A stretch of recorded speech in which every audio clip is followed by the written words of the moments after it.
He goes, I'm not moving again. And if you move out, then he'll have his own place with all of his stuff, and there's plenty of room for it. All right? No, I'm not moving out. We moved together. Oh, I thought you said he wasn't moving again. See, what Tom's doing is... he's getting me in trouble. No, he's trying to help. You guys don't want to fight. He'll fight for you. How about that? All right, Thanks, buddy.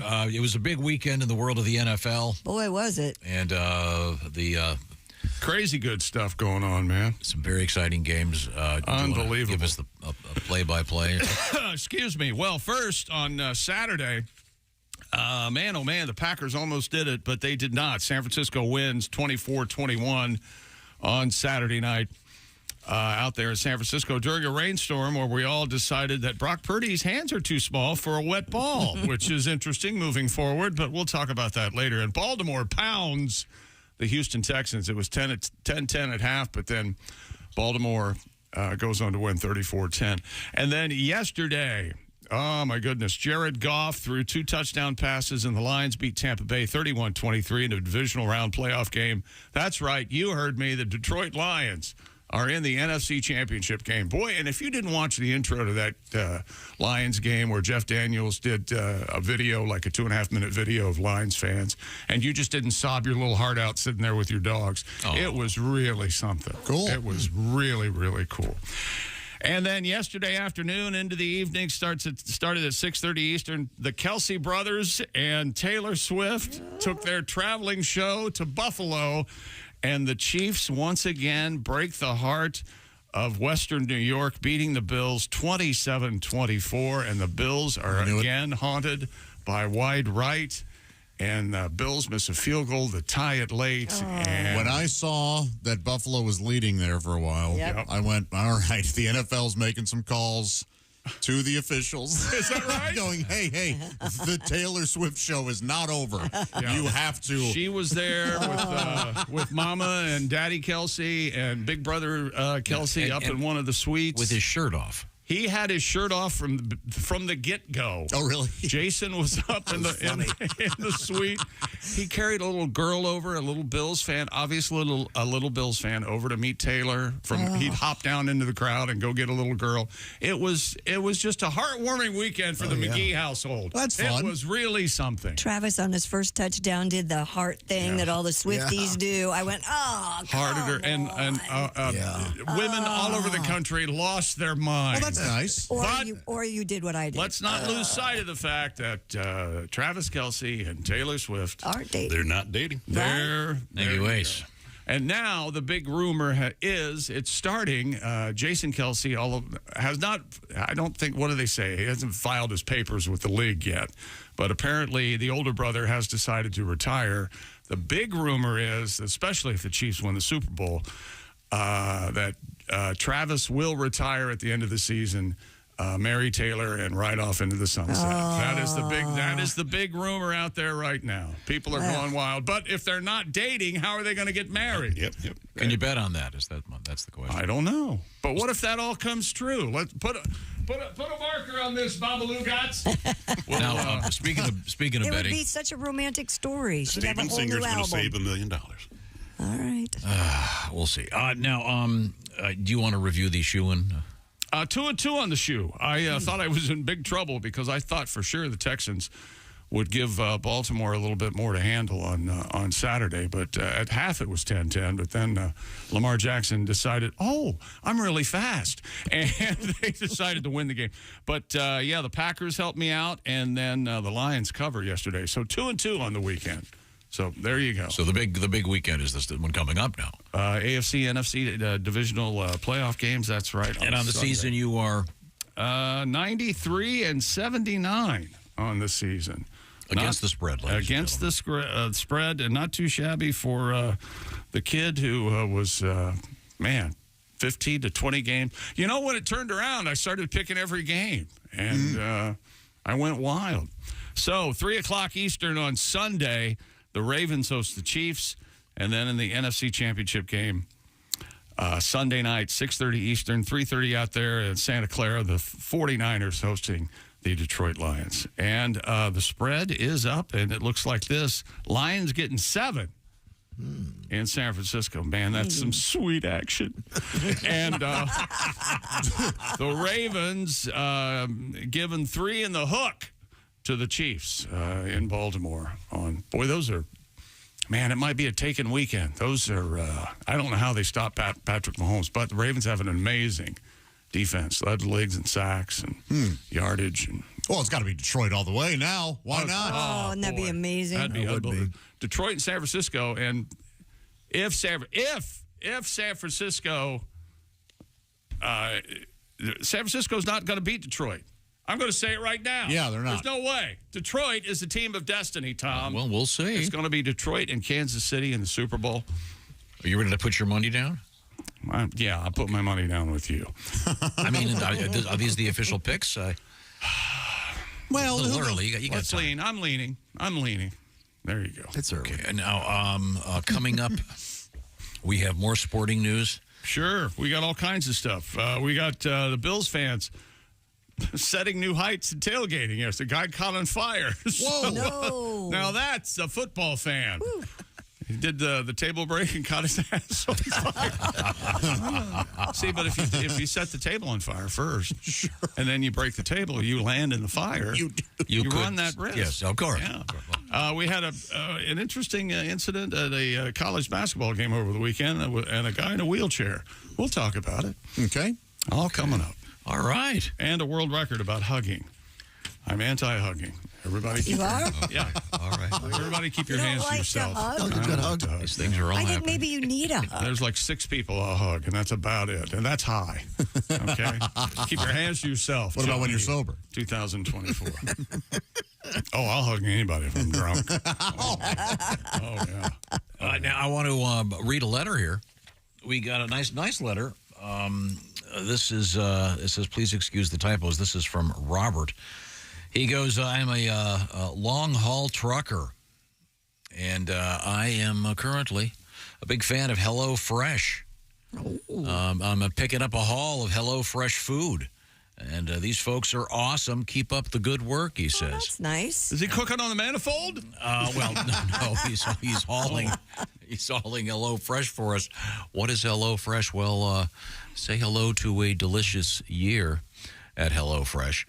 In 2024. You got some food goals? HelloFresh would love to help you with those. They have a bunch of different things, including Calorie Smart and Protein Smart recipes. When I say recipes, it's more than you don't just get a recipe to do. You get the food. And the food is already measured. They've done the grocery shopping.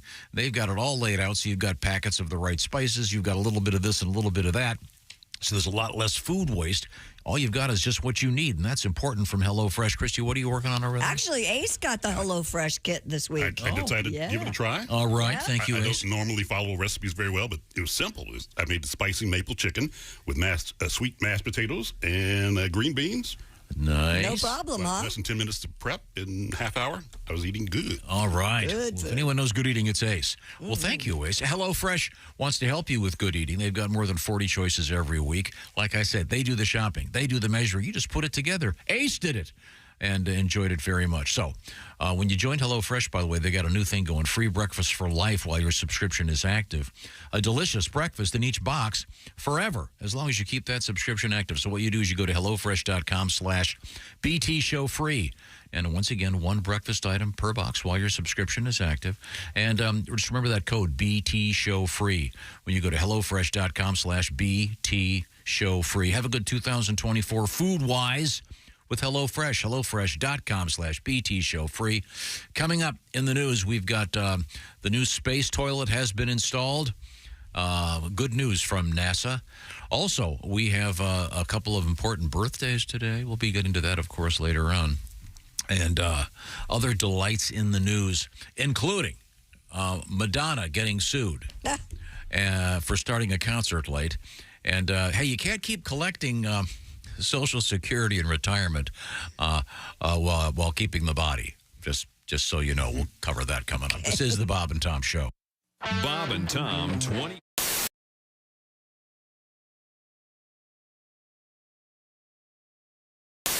My favorite news story of the year today. Yogi in disguise. Christy, can I just read you the headline? Because this really is mostly about you. I know exactly where you're going with this. I know exactly what story. It involves bass players. That's all he's going to have to say. Yes, it involves a scientific study of bass players. Yes. And this is the greatest story. The over-under on musicians Christy's dated, I'm going to go 12. Dated? Dated. Oh, by dated, he's, it's kind of a vague. No, one date. Not necessarily. Plus Ace is back there giggling. Over, under 12? Over, under 12. Ooh. Should I take the over? No, now I have to think about it. Yeah, think about it. Put pen to paper. But bass players in the news in a very positive way. What do you define as dating? Watch my. You see this finger? Don't do that. No, that's not a date. That's not a date. Wait, so we're not talking bedded? That's not a date. Thank you, Josh. No, we're not talking bedded. I'll say so. An intimate encounter in the back of a car is not a date. I'm going to say no. And I'm I've going to never say had that, to be honest with you. You rode somewhere. Hang on a second. In the car with him, and he was driving. Okay. That's a date. You have never had any kind of an intimate encounter in an automobile or a truck? Not in the back seat.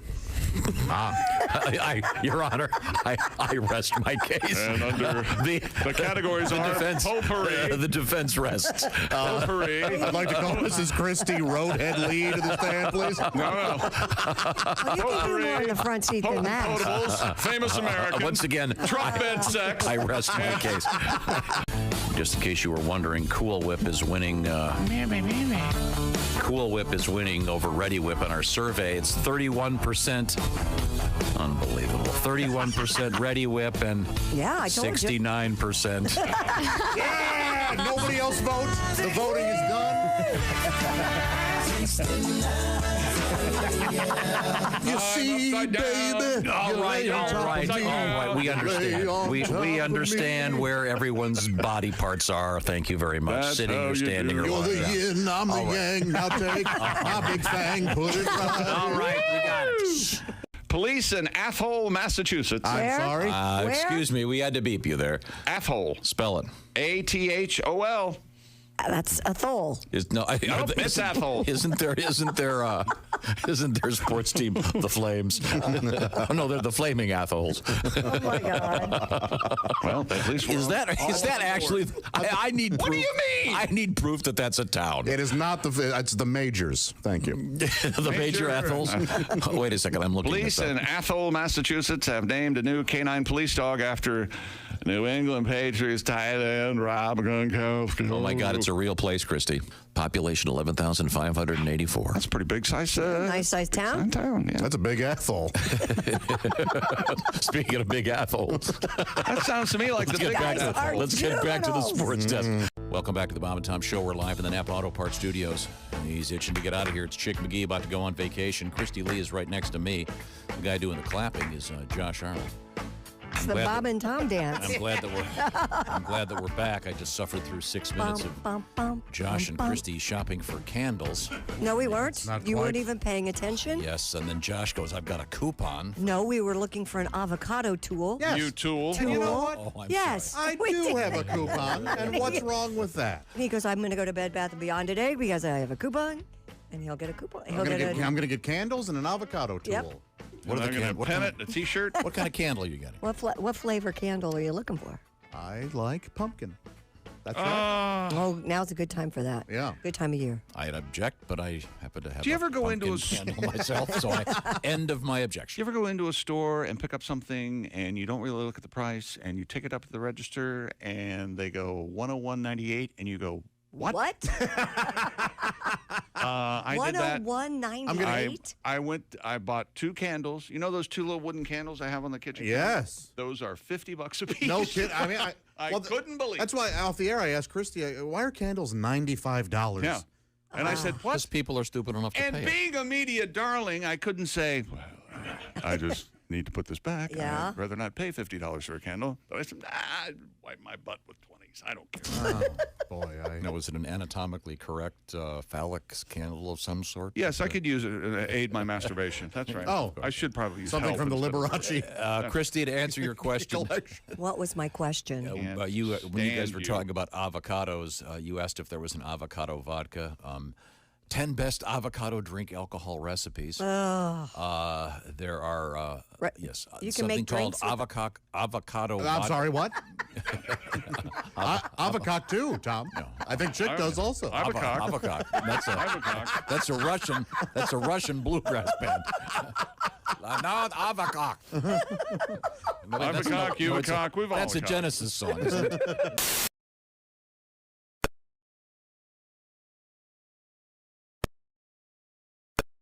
For the Van Halen mirror tonight.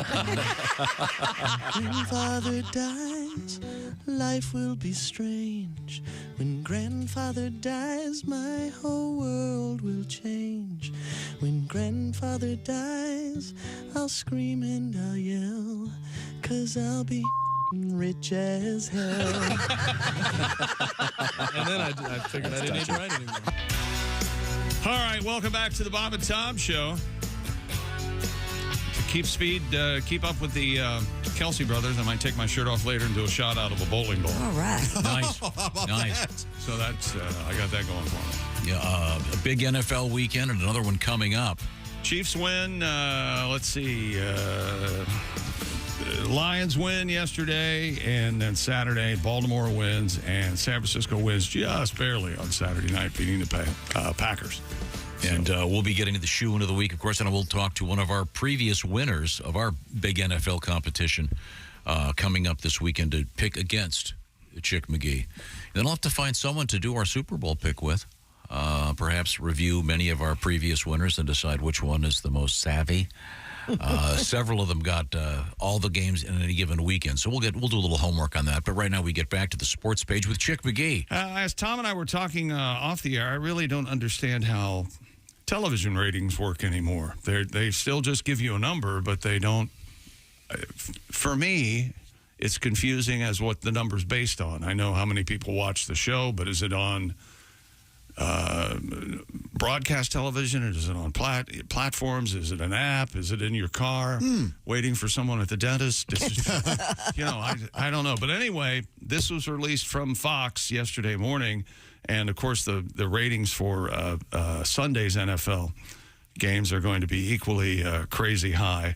But according to Fox, 37.5 million viewers watched the Green Bay Packers and the San Francisco 49ers on Saturday night. Man. They follow that up with this statement. It's the most watched Saturday broadcast of any kind since the 1994 Winter Olympics in Lillehammer, France. Also, by the way, that was 30 years ago. It was 1994, for those of you. To put that number in perspective, the most watched TV show of the 2022-23 season, it's Yellowstone on Paramount with 11.5 million. I don't know what that sentence means, but that's what I'm reading, and I hope you do know what it means. So there you go. The point being the NFL, very popular. Yes. Yes. It's very, very popular. And it's no more popular than it is with the Buffalo Bills fans. And it bound to happen sooner or later. And I don't know if this is the first time. This can't be the first time this has happened. But the weather in Buffalo for the Bills-Chiefs game was 24 degrees above zero, which was going to feel like 11 to 13 degrees in the stadium, okay? So in the parking lot, you had the Bills fans tailgating. And I know how you love the Bills fans in the tailgating. They invented the butt luge, is that right? The butt luge. They pour the alcohol the butt chug, into the butt crack and then lick it up. Of a lovely young lady, yeah. Whatever you're into is okay with me. If you want to do it from some guy's hairy ass, it's your lunch, not mine. It's your lunch? Yeah. Is that okay? Imagine he'll be licking it up, right? So, lick it up. Apparently, that's a good song. Anyway, so here's the video. I hope you enjoy it. There's a I'm going to try to explain this.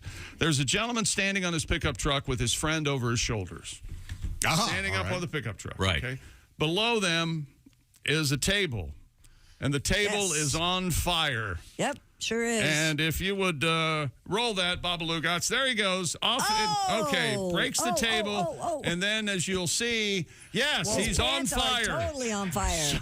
Well, it's not going out. Wouldn't he? And it's not going out. Well, yeah, now his friends are beating him. He's rolling in the snow. Well, finally. And the fire will not go out. No. Finally, his friends started beating So him. presumably there's some... accelerant? Yeah, thank you. On the table. They must have sprayed it with... Yeah, because pants don't normally. Yeah, they don't. They wouldn't catch. Like yeah, but Whew. Do we know how that fella's doing today? well, I'm guessing lying on his stomach. Yeah. He stood for the game. Maybe the hangover is so bad he can't feel the burned flesh. Yeah, I don't know if that's... Man, yeah, that was scary. Yeah, I have a technical question that maybe you can help me with. Of course you do. What? One of the things about watching an NFL game of that, when it's that big, the commercials are really well produced. As a general rule, they're very well made. This has always been your one love. It's not the National Football League. I enjoy the game. It's not sports. No, you don't. You love the commercials. But to keep you entertained, they do an excellent job. And one of the commercials they ran quite a bit is for the Silverado. Yes. And the music is the classic Grand Funk Railroad song, Closer to Home, right? Yeah. Mm-hmm. And I mean, it's amazing. And I'm just wondering if I'd be kind of curious if Grand Funk had to, I hope the guys are getting some of the cash. I have a friend who had a song that was picked up and used in a Jeep commercial. You guys know him, Steve Poltz. And that was a one-time payout. They paid him an X amount of dollars, and they used the song as long as they wanted. So it was a one-time thing. I'm just hoping the band gets... Oh, I'm sure the band won't get anything, but whoever probably wrote the song will. Mark Farner. Yeah, I don't know. I'm a fan, and I was just... Because they've had a history of using great Michigan artists. Mm-hmm. Bob Seger, Like a Rock, was used forever for... Bob was at the game. Did you see the picture of him and Jeff Daniels on the sideline? All right. That was cool. And anyway, I'm just kind of curious if... I just hope that, Mel Shocker and... the boys are all getting a little taste of that. Yeah, I would hope. Because they kind of, early in their career, they kind of got screwed by their manager. And it's a long story, but a great song. It is a good song. And so I'll do a little homework. I know you know one of the guys in Grand Actually, Funk. Maybe Bruce, you can find out. He retired. He's not playing with them anymore. Well. I know. He left in December, was Christy, it, Ace? please text him and say, I know it's been a while since we've talked, but I just wanted to know, are you getting paid for that commercial? Well, I saw him in October or so. Business. Yeah. That's just a rude question. Yeah, I'm sorry. Are you getting paid? Hey, how much you making for that? Hey, how much that cost? No, but I just hope... You buy that with the commercial money? I hope the original three guys in the band, I agree with Mark Tom. Farner and Mel, I just hope they're getting a little taste. I don't know. And is it Don Brewer? Don Brewer is the drummer. Yeah, great drummer. I'm sorry. Back to the important aspects of the game. What happened? I love it when you do this. When it doesn't go as planned, you lash out at me. Do you like the commercial playoffs? Oh, that was Pete Carroll. Was that? I told you about that last week. I know you didn't care. No, I care. I thought that was just asking, throwing it out there. Did you watch any of that, Josh? Did you watch any of it? Any football? Yeah. No, not 1 second. You guys know. I don't care about it. I will tell you this, and it's going to break your heart. I don't know the broadcast you're watching of a football game nowadays is not the broadcast that everybody else is watching. But I've seen that. I have never seen the Silverado commercial with the Grand Funk I've seen that Jim Mora commercial 20 times. I've seen the Jim Mora commercial quite often. Yeah. Oh, okay. I'm sorry, I haven't. But I haven't seen the Silverado thing yet. Whatever it is, a truck. It is the truck, right? They wouldn't name a sedan a Silverado. That doesn't make any sense. I can tell you this. Had I seen the commercial, I still wouldn't have given an S about what you were saying about Grand Funk Railroad. It's a great song. He's fascinated by it. He's always been. It's a great song, and they do a nice edit on it. I thought perhaps they do a nice job live. Some of the fans would enjoy it. Sure, it's no. What would you have chosen for the Silverado? Maybe like take the Eagles' Desperado, have a sad thing with the truck with a no. Silverado. It's got a flat tire. You know me. I wouldn't have used any Eagles song at all. Aren't you just bringing a load of hate to the show? No, not at all. No, watch this. Don't watch the game. That's okay. Everybody else watched. I was fine not watching it. Yeah, there you go. You're fine, right? They don't need me. Okay, They had 37.3 million people. Yeah, they're good. They're fine, right? Kansas City at Baltimore coming up next Sunday in the AFC Championship game. It really gets serious now. And then the NFC Championship game Sunday night. Detroit at San Francisco, 6:30 Eastern.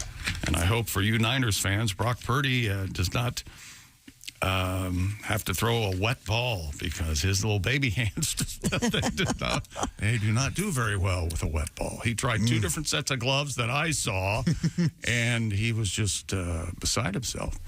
You know how big these footballs are big for normal-sized guys. Yeah, they are. Brock Purdy's not a big guy. He's Christy's size. Not that small. I'm pretty sure he is. He looks little, but... At the Texas State basketball game was interrupted. A fan in a wheelchair and his buddy, evidently they were courtside. Special seating for the wheelchair section. Right. His buddy pushed him out into the court during a foul shot attempt by both teams. Oh, God. From under the basket where they're shooting the foul shot. Here comes the guy rolling out. And according to reports, he had a inappropriate T-shirt, and the T-shirt read, "I love MILFs." And he goes rolling out onto the court. Oh. Now, evidently, some digging into this. Apparently, this was something to do with fantasy football, and this guy lost his league this past year. Gotcha. So he was reeled out. That's what a great, complicated. Yes. All right. Are we all right with loser gets rolled out during a college basketball game? So is he in fact wheelchair bound in real life? I don't know the answer to that. Oh, I get what you're saying. So. I don't think so. Oh. There has been no report on any of this. Other than speculation that it's fantasy football related and that it's whether he needs a wheelchair or not. Here's what we're going to do. Is that an official timeout, by the way? Or? There are lists and lists of fantasy football punishments for losers in the league that will blow your mind. Remember the guy that famously had surgically implanted large breasts? Oh, that Yes. That was a card game, though, right? For a year. Whatever, he lost was a bet. something. Yeah. for a year. Yeah. They had a guy yesterday on the pregame for the Lions show with Super Bowl 24, the trophy and the Lions logo and the whole thing. He's already got the tattoo on his upper arm. Oh, boy. He goes, "This is what we're pointing for right here." Oh, boy. Good. Unlike the T-shirts. I'm telling you, this is a lot. The T-shirts are going to show up in about a year. It's some, war-torn. Well, today the refugees have finally exited Gaza. You'll notice they're wearing the 2024 Super Bowl Lions T-shirts. Will he end up of with which 50,000 were printed? And international symbol for no on the top of the trophy at some point? Yeah. Here's some fantasy football punishments. If you'd like to Sure. go to someone's not favorite restaurant, and you have to be there from open to close, and you have to eat, and you have to eat something once an hour. Once an hour from open to close. That's a fantasy. Man. Perform a stand-up comedy set. Yeah, that is. You can't swing a dead cat without hitting an open mic. There you go. Become bait in paintball. I've been that. Oh, have you? Yeah, Tom did it one time with me. Let's see. Kind of hurts, doesn't it? Yeah. It can, yeah. Yeah. you want to wear eye protection. Oh, yes. Well, yeah. If the person that you lose to in the fantasy football league, you have to put their picture on a poster and put it up in your bedroom for a year. Yeah, that's annoying. To look at their mug. Let's see. Well, you got a tattoo, of course. That's you have to work a lemonade stand. Being wheeled out onto a basketball court wearing an "I Love MILFs" T-shirt. Yeah, that's pretty fairly inspired. They made people take the LSAT and the SAT. Sucks bad. That's horrible. Oh, man. Good Lord. Get a 0. What a great idea. Wouldn't it be something if somebody did and they got like a great score on the LSAT? That'd be even worse. Well, I'm a lawyer now. What do I do? Holy hell. Oh, man, that's something else. So I don't know if they... I don't know if the gentleman who was wheeled out onto the college basketball court during a foul shot in a wheelchair. Well, but you got to, if nothing else, you got great seats for the game. Yeah, That's true. At least for a little bit. You guys enjoy it. I've always wondered, like at Disney World, do they ever check? You know, some of the people you see in wheelchairs, and all of a sudden they Make them walk? They get to the front of the line, and then the ride comes up, and they leap out of the wheelchair and sashay over to the right. You go, what the hell's going on over there? Do they ever test them? You know, like walk up and say, all right, where's Timmy the knife guy? Come on out here, Timmy. Yeah. They get a needle and go. Bobby. They get a needle, take that blanket off his legs and stab him. Nope, he's got feeling. He doesn't belong in the chair. Back of the line, pal. Back of the line. So there you go. Who knows, Tom? It's a big, wild. And what game was world this? Where this out there. happened? The Texas State and Arkansas or some smaller basketball game. Yeah, that's why It's going to be good games, I'm sure. Yeah. Okay. Now, what's coming up in sports? Coming up in sports, we had an amateur win a pro golf tournament that evidently set history. Hasn't been done since 1991. We got a world record for hugs. I am anti-hugging. You keep your hands to yourself. All right. And whatever else we can Are you find. pro those monkeys that hug like 24/7? They're just holding each other up in a branch. Have you seen them, the hugging monkeys? I have not, but yeah, they're just constantly hugging each other. I'd like to get a look It's at very that. securing. Yes. I can't believe you guys haven't seen Comforting. Golden Retrievers hug. It's like in their DNA for some reason. a lot of good videos of that. Yeah. That's sweet. I'll hug a golden, but that's about it. Will you carry her around like a baby and she hugs you? That's so. Have you seen this video of the golden retriever? There was a convention, and they're all coming down the escalator, and every guy is holding a golden retriever down the escalator. There's like 50 of them. Oh, it's adorable AF. You've seen the photograph where they have 300 of them all in the same field. Yeah. And they're all looking at the camera. Yeah. How did they do that? I don't know. They must have rung the dinner bell. That's coming up. Christy, what have you got coming up? Well, we have a horrible story about a feud over snoring that ends terribly. Oh, good. I hope gunplay is involved. Student on-campus hygiene is in the news today. We do have a dog story, 6-legged dog. And But he's fast. What? Yeah. And are you afraid of being shamed for what you like in the bedroom? No? Well, a lot of people Josh, are, of course, apparently. you weren't. No, nobody should be. No, but that's your take on that. You're very open, forthcoming. Sure. With the various things that you like. And Yeah. If I like it and I want it done, how am I going to get it done if she doesn't know about it? Well, a lot of people are afraid to say that. You say what you like. Yeah, oh yeah. And I would want her to do the exact same. Which usually doesn't happen. No. I think the ladies are less forthcoming. Oh, really? Yeah. I bet We'll find out. We'll check out the survey. And where would that happen? Well, in your bedroom at your compound. And hopefully you have the Simply Safe do-it-yourself home security system. And this year... You don't want to be in the middle of something and she's just explained to you what to do with the bologna sandwich and all of a sudden there's a break-in. Resolve to keep your family safe with the award-winning Simply Safe system.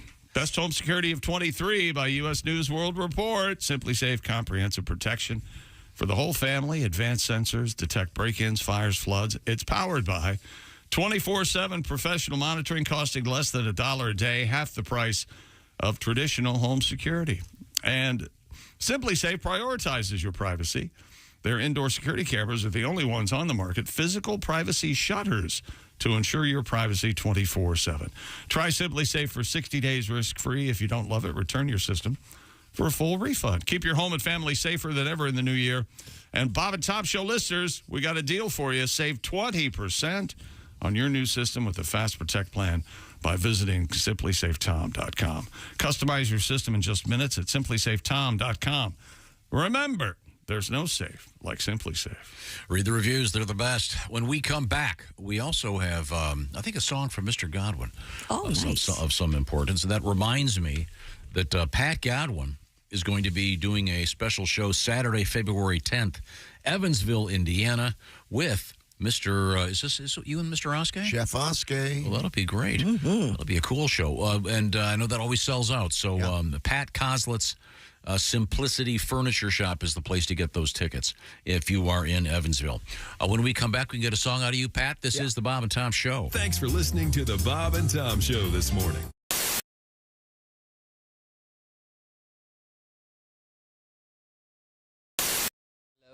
Let's see, that's Bob. I'm Tom. Chick McGee's over there at the Quality Drivers Sports Desk. Christy Lee, future truck driver. That's me, baby. I'm going to be driving the big rigs. We're going to get Christy over to Quality Drivers and learn how to drive the big rigs. Comedian Justin Willman has joined us in the studio. Hello. You may have seen him on Ellen. You may have been at the White House when he was there. It's amazing. He's here in the studio. I was being dragged out of the White House when he was there. Were you wearing a cape? I wasn't supposed to be there. I was not. Did you ever buy a cape? Did you ever? Gotta have a cape. Oh man, no cape. It's How about a little on the nose for me. Like top hat? A top hat. I do own some top hats, but I'm trying to help shed magic that, wand? Do you have a magic that wand? image? Magic wand? I don't have a magic wand. The tuxedo and the cape is traditional. Those are the. I thought they required accoutrement for a musician. Magician. And a musician as well. But I had that phase. We were talking about Lance Burton off the air. I had that Lance Burton phase where I would put that tuxedo on and make doves appear. But there's something about like when you're 14 and owning a tuxedo that just doesn't seem right. You have to take care of the doves too. And the doves, yeah. A lot of work when you're 14. You know what doves eat? Dove chow. Food. Dove chow. Purina Dove chow. Purina Dove chow. I'm sure they do. I'm sure they make it. Now, you were a longtime host on television of Cupcake Wars. Which is now on Netflix. It is. It is. The war rages on now. Yeah. 9 years of production on the Food Network. 9 years. Wow. That might be America's longest war. But you're a very slender man, so you never ate a cupcake. Diabetes won the war, sadly, in the end. Now, it's my understanding we're going to try to do another magic trick on the radio. That is, your understanding is correct. Since we don't know what you're going to do. Is this the kind we can do? I thought this would be interesting for the listeners. This is a lucky die I have. I'll show, and we're filming this, so if they wanted to watch it later on, it's a pretty big die. They could. 1 through 6. Do you want to hand that to Bob down there? To me? Oh, all right. Let me tell you. There's something strange about this. Does that feel weird, Chick? No, not at all, actually. This feels like a regular die. So, Bob, think of a number from 1 to 6. Don't say it, but turn it so that number's up, and then put your hand on the die. Okay. And tell me when you got a number that you like. My hand in there. My hand is on the die. Hand's on the die, right? Mm-hmm. Okay. So it's a number from 1 to 6. I want you just to say 1, 2, 3, 4, 5, 6, monotone. And then we'll see if I can pick it up in your voice. Maybe the listeners will hear it as well. Just a tell, if you will. Okay. 1, 2, 3, 4, 5, 6. Wow, it was subtle. It was subtle. I'm going to say, because, that was funny, but I think the number you sped through was 2. I think it was 2. Is it 2? It's 2. It is 2. Okay. Because he went 1, 2, 3, 4, 5, 6, which is kind of a misdirect. Now maybe that was Warlock. He's a warlock. Okay, how the hell that happened? How did he do that? We could try it again, but it gets harder every time because you get very self-aware of your voice. That's a good trick. That's a nice trick. It's a little psychological. Here, you do it with Chick? That's a gorgeous piece. That's a gorgeous piece of business. Wow, gorgeous. Now, what do I do? What do I do? I'm going to look away. Think of a number from 1 to 6. Turn it so that number's up. Put your hand on it. Okay. Christy's watching me. Put my hand right now. She's on to me. She's like, "Where? Okay, no cheating. Got my hand in a mirror. I'm not cheating. Your hand's on it. My hand's on it, baby. Okay, I'm going to turn your way now. Is that all right? Okay. Go now ahead. You have to say 1 through 6. Go 1, 2, 3, 4, 5, 6. 1, 2, 3, 4, 5, 6. Oh gosh. Okay. See, that was your radio voice was very good. Go backwards. 6, 5, 4, 3, 2, 1. 5. Is it 5? I felt something with 5. Please tell me it's 5. It'd be embarrassing if it's not. Zoom in. It's 5. Okay, that's the greatest trick I've ever seen. We're hanging out with... He's God. That's who that is. We're hanging out with Justin You're Millman. God. We're doing... of course, our house band today, the Black Moods. Smack Tom, Smack Tom. It's time now to smack Tom. He's been running his mouth again. He's been pissing us off again. Smack Tom, Smack Tom, Smack Tom, Smack Tom. I'll handle the lyrics. And we smack Tom.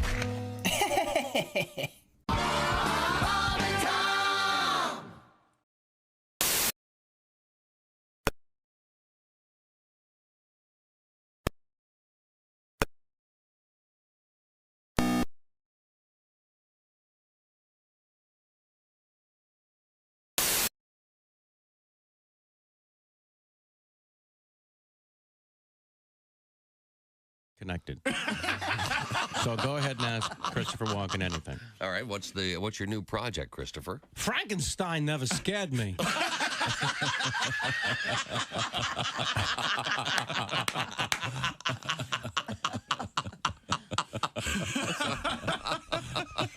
So how long have you been working on the film? Marsupials do.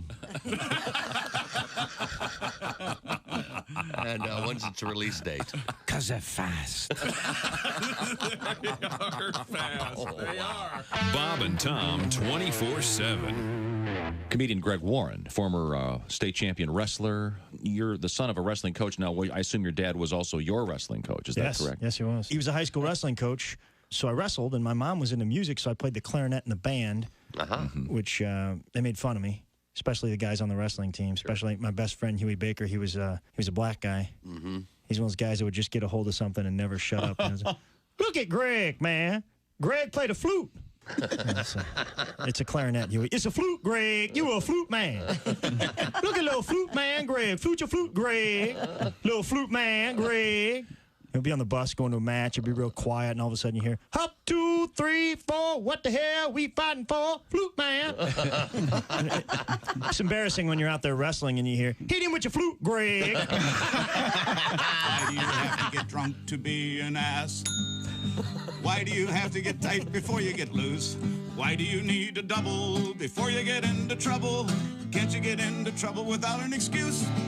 You want to get up and get out and get free and get crazy. But why do you have to start by getting stoned? 'Cause Pat, you don't have to get drunk to be an ass. You can be an ass on your own. Bob and Tom. If you irradiate poop, it will be sterile, but it's still poop. You can pick your morning radio show. Hey, welcome back to the Bob and Tom Show. Thank you very much. Now, Christy, some big news in your personal life. Yeah. You were officially married in, was it May? 8 months ago. Okay. And then due to technical restrictions that are probably... Andy didn't move in until yesterday. Your husband finally moved in yesterday. Yes. Completely. Done. So you had an existing home. Yes. And with all your stuff in it. Yes. No good can come from this conversation. And then he had an existing apartment or house? He had an apartment, 2-bedroom apartment. With all his stuff in it, and he moved all that stuff to your house. Yeah, a lot of it, not all of it. He got rid of quite a bit. Okay, well, in any event, but there's still a lot there. Yeah. Okay. So now, Mr. Godwin has a tribute song. Yeah. To your background as a woman of. A lot of divorces? Is that where we're going? Pat, how would you explain this? In case you haven't heard about Christy Lee, she got married to a guy, Andy. When he proposed, she said, what the hell's one more? Welcome to the family, Christy's husband number 4. That's right. That is right. Her first 3 marriages just didn't stick. Christy was 0 for 3 and tied with Chick. Now Chick wants to date and even up the score.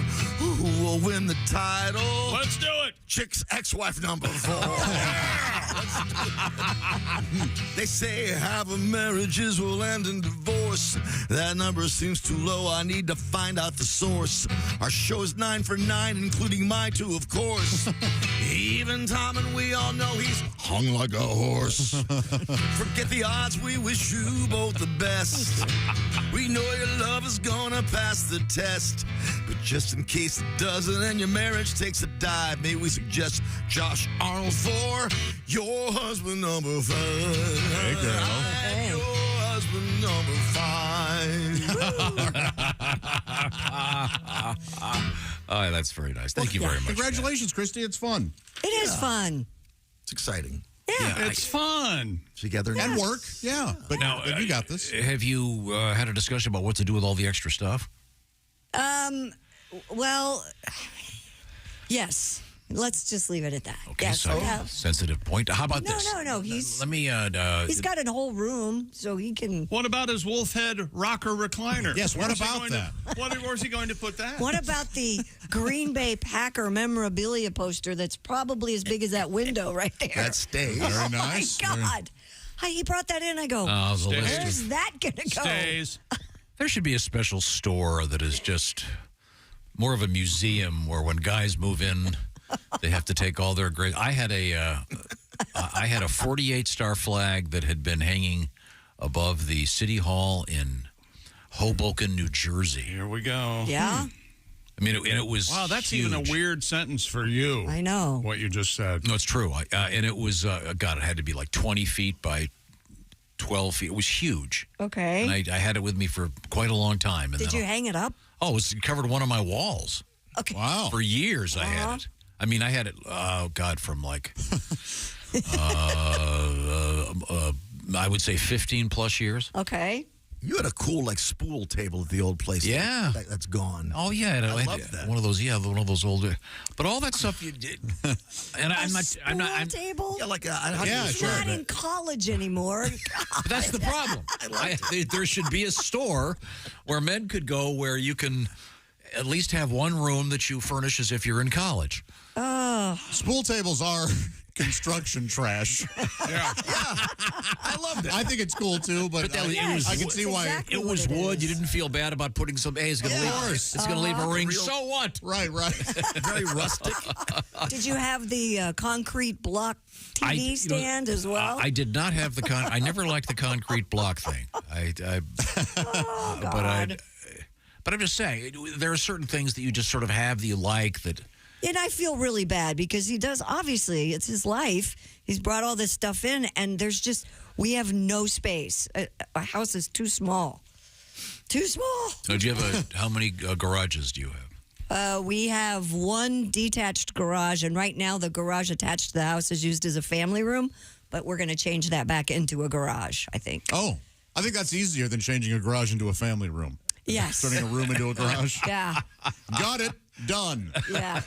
All we got to do is move all the furniture out. Now where are we going to put that? Where do you put that, though? That's the problem. Thank you. Okay, well, good luck to you. It's very stressful.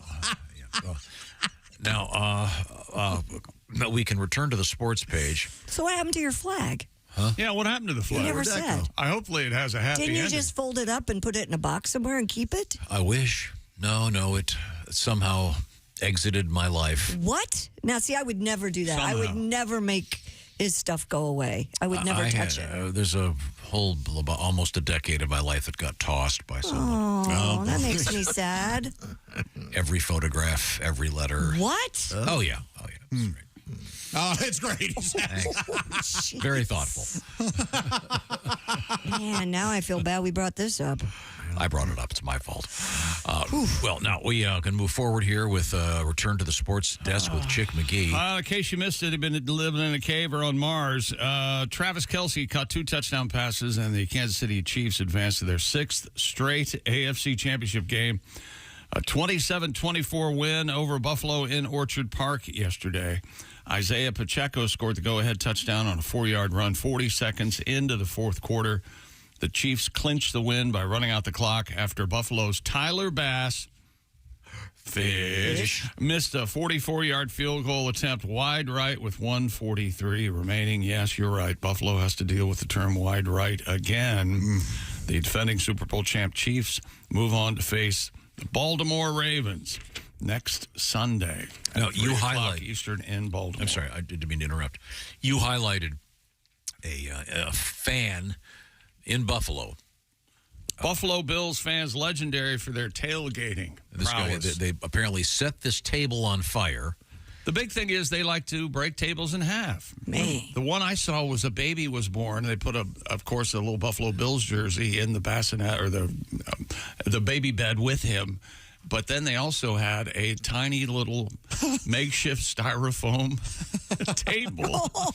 And they had the baby sitting up, and they just leaned him back to break the table. He was like 4 days old. That's a football fan. This guy, they set the table on fire. This guy's on the bed of a truck on his buddy's shoulders. He heaves him. He does kind of a backflip, lands on the table, and he catches on fire. Yes, he catches on because the table is on fire. His butt is on fire. So what did you use the word, accelerant? Is that the Fuego. word? Yes. it caught this guy on fire. I'm guessing it was that rum that's overproof or whatever. 151. Got this nice letter.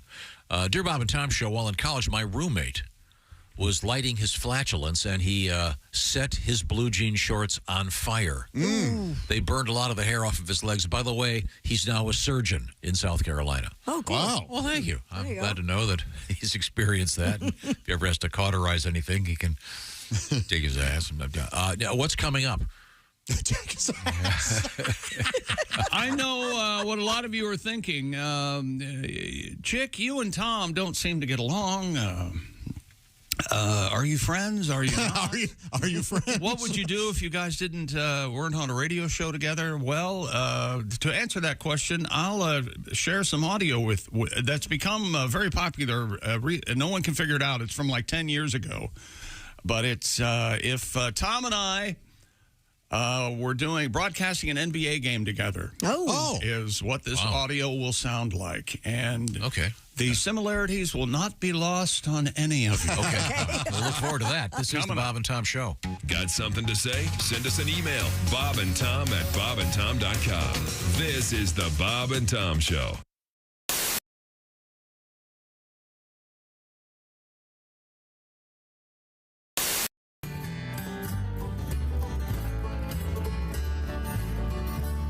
I met her at the Cart Corral, but I hardly ever see her now. Got wrapped up in sin when she helped me push it in. Set my heart on fire through chrome-plated wire. Right there at the Cart Corral. My cart was full of meat and that San Francisco treat. Chunky soup eats like a meal with a dash of squeaky wheel. Rogaine so I won't get bald. 4 bags of Epsom salt. 2 cartons of Pall Mall. And a copy of Walking Tall. That Buford parcel was something else. Her cart was hunkered down with Red Bullet crown. Baby seat full of bread. Noxine before her head. The whole parking lot could see just what she meant to me. 2 liter of Mountain Dew. And some tomatoes for making stew. Paige and Stu Pedazza. I met her at the Cart Corral, but I hardly ever see her now. Got wrapped up in sin when she helped me push it in. It's a parking lot oasis in all them empty spaces. Got there at the Cart Corral. What I like is the parking's free and you don't have to pay for it. Our carts rode toward the street, about lost half my meat. We kindly hit head on, she was talking on her phone. Everybody stopped and stared when her wings flew in the air. So much for making toast, that string on my pot roast. They give you enough to tie your shoes with. Don't chop that much at all. On account of my cholesterol. Clean up on aisle 2 because my heart just spilled the truth. Kotex value pack and Jemima owed her back. So set in her ways, better see her in 30 days. Get it? Get it. I met her at the Cart Corral, but I hardly never see her now. Got wrapped up in sin when she helped me push it in. I'll probably kick a shine if she will be mine. Right there at the Cart Corral. Hop the wheelie hit my pants. Right there at the Cart Corral. Kylie did a little dance. Clip and save a place for me. Good night. Girl, the food was great. The company even better. Why sit here all night long going on about the weather? I know it's our first date and good girls gotta wait. But I just turned 83 and you said you're 78.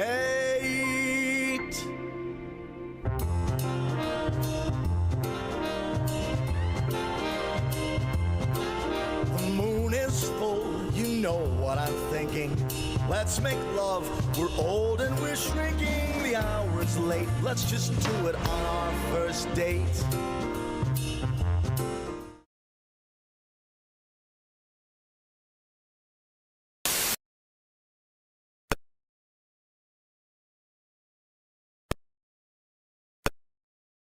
Of Bob and Tom VIP. Wait a minute. Well, the live 5-camera video stream of the show, plus a podcast of the show and comedy from the Bob and Tom archives. Excellent. Chick, what do you have to say for yourself? Become a Bob and Tom VIP now. Just go to bobandtom.com/VIP. See, that was worth the wait, wasn't it? Hi, this is comedian Sean Morey, and you're listening to Bob and Tom Radio. She's a former exotic dancer and adult film star with a rack as big as the Grand Tetons. Now, she's a small claims court judge, and all her decisions are final. Catch the hot new show from Bob and Tom Television. She's sexy. She's stacked. She's Jugs Judy. This court is now in session. And before we get started, let's take a moment to let our bailiff introduce himself. Hi. I'm Bob Kavoyan. Jugs Judy, may I say that you look absolutely stunning today. You certainly are one gorgeous lady. Why, thank you, Bob. You keep flirting like that, and my gavel won't be the only thing getting banged today. Oh, my, it's a little warm in here. Does anyone mind if I loosen my robe?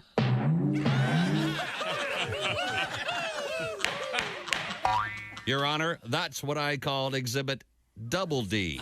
Bob, meet me in my chambers after court. I'd love to go through your briefs. Oh, and bring your handcuffs. Yes, ma'am. Jugs Judy. It's a guilty pleasure. Available only on Bob and Tom Television. This court is adjourned. Now let's all go to my place for margaritas and skinny dipping. Bob. Catch Jugs Judy only on the Bob and Tom Television Network. This is Bob and Tom 24/7. And Jesus said, take this bread and eat it. It is my body. And the disciples said, Jesus, we're all on low-carb diet. We appreciate you dying for our sins, but we're all trying to slim down a little bit. We want to look good in the painting. Nice. So comedian Alan Havey joins us. What else is on your mind? What are you talking about these days? Oh, my girlfriend wants to have kids now, and I don't want kids. You know, kids are spoiled today. I don't know what happened. I guess children had a major coup about 12 years ago, spoiled little bastards. When a kid's bad, what do they tell them now? No, time out. Time out. What the hell is that? Time out. Yeah, I had time out when I was a kid. I'd wake up and go, what happened?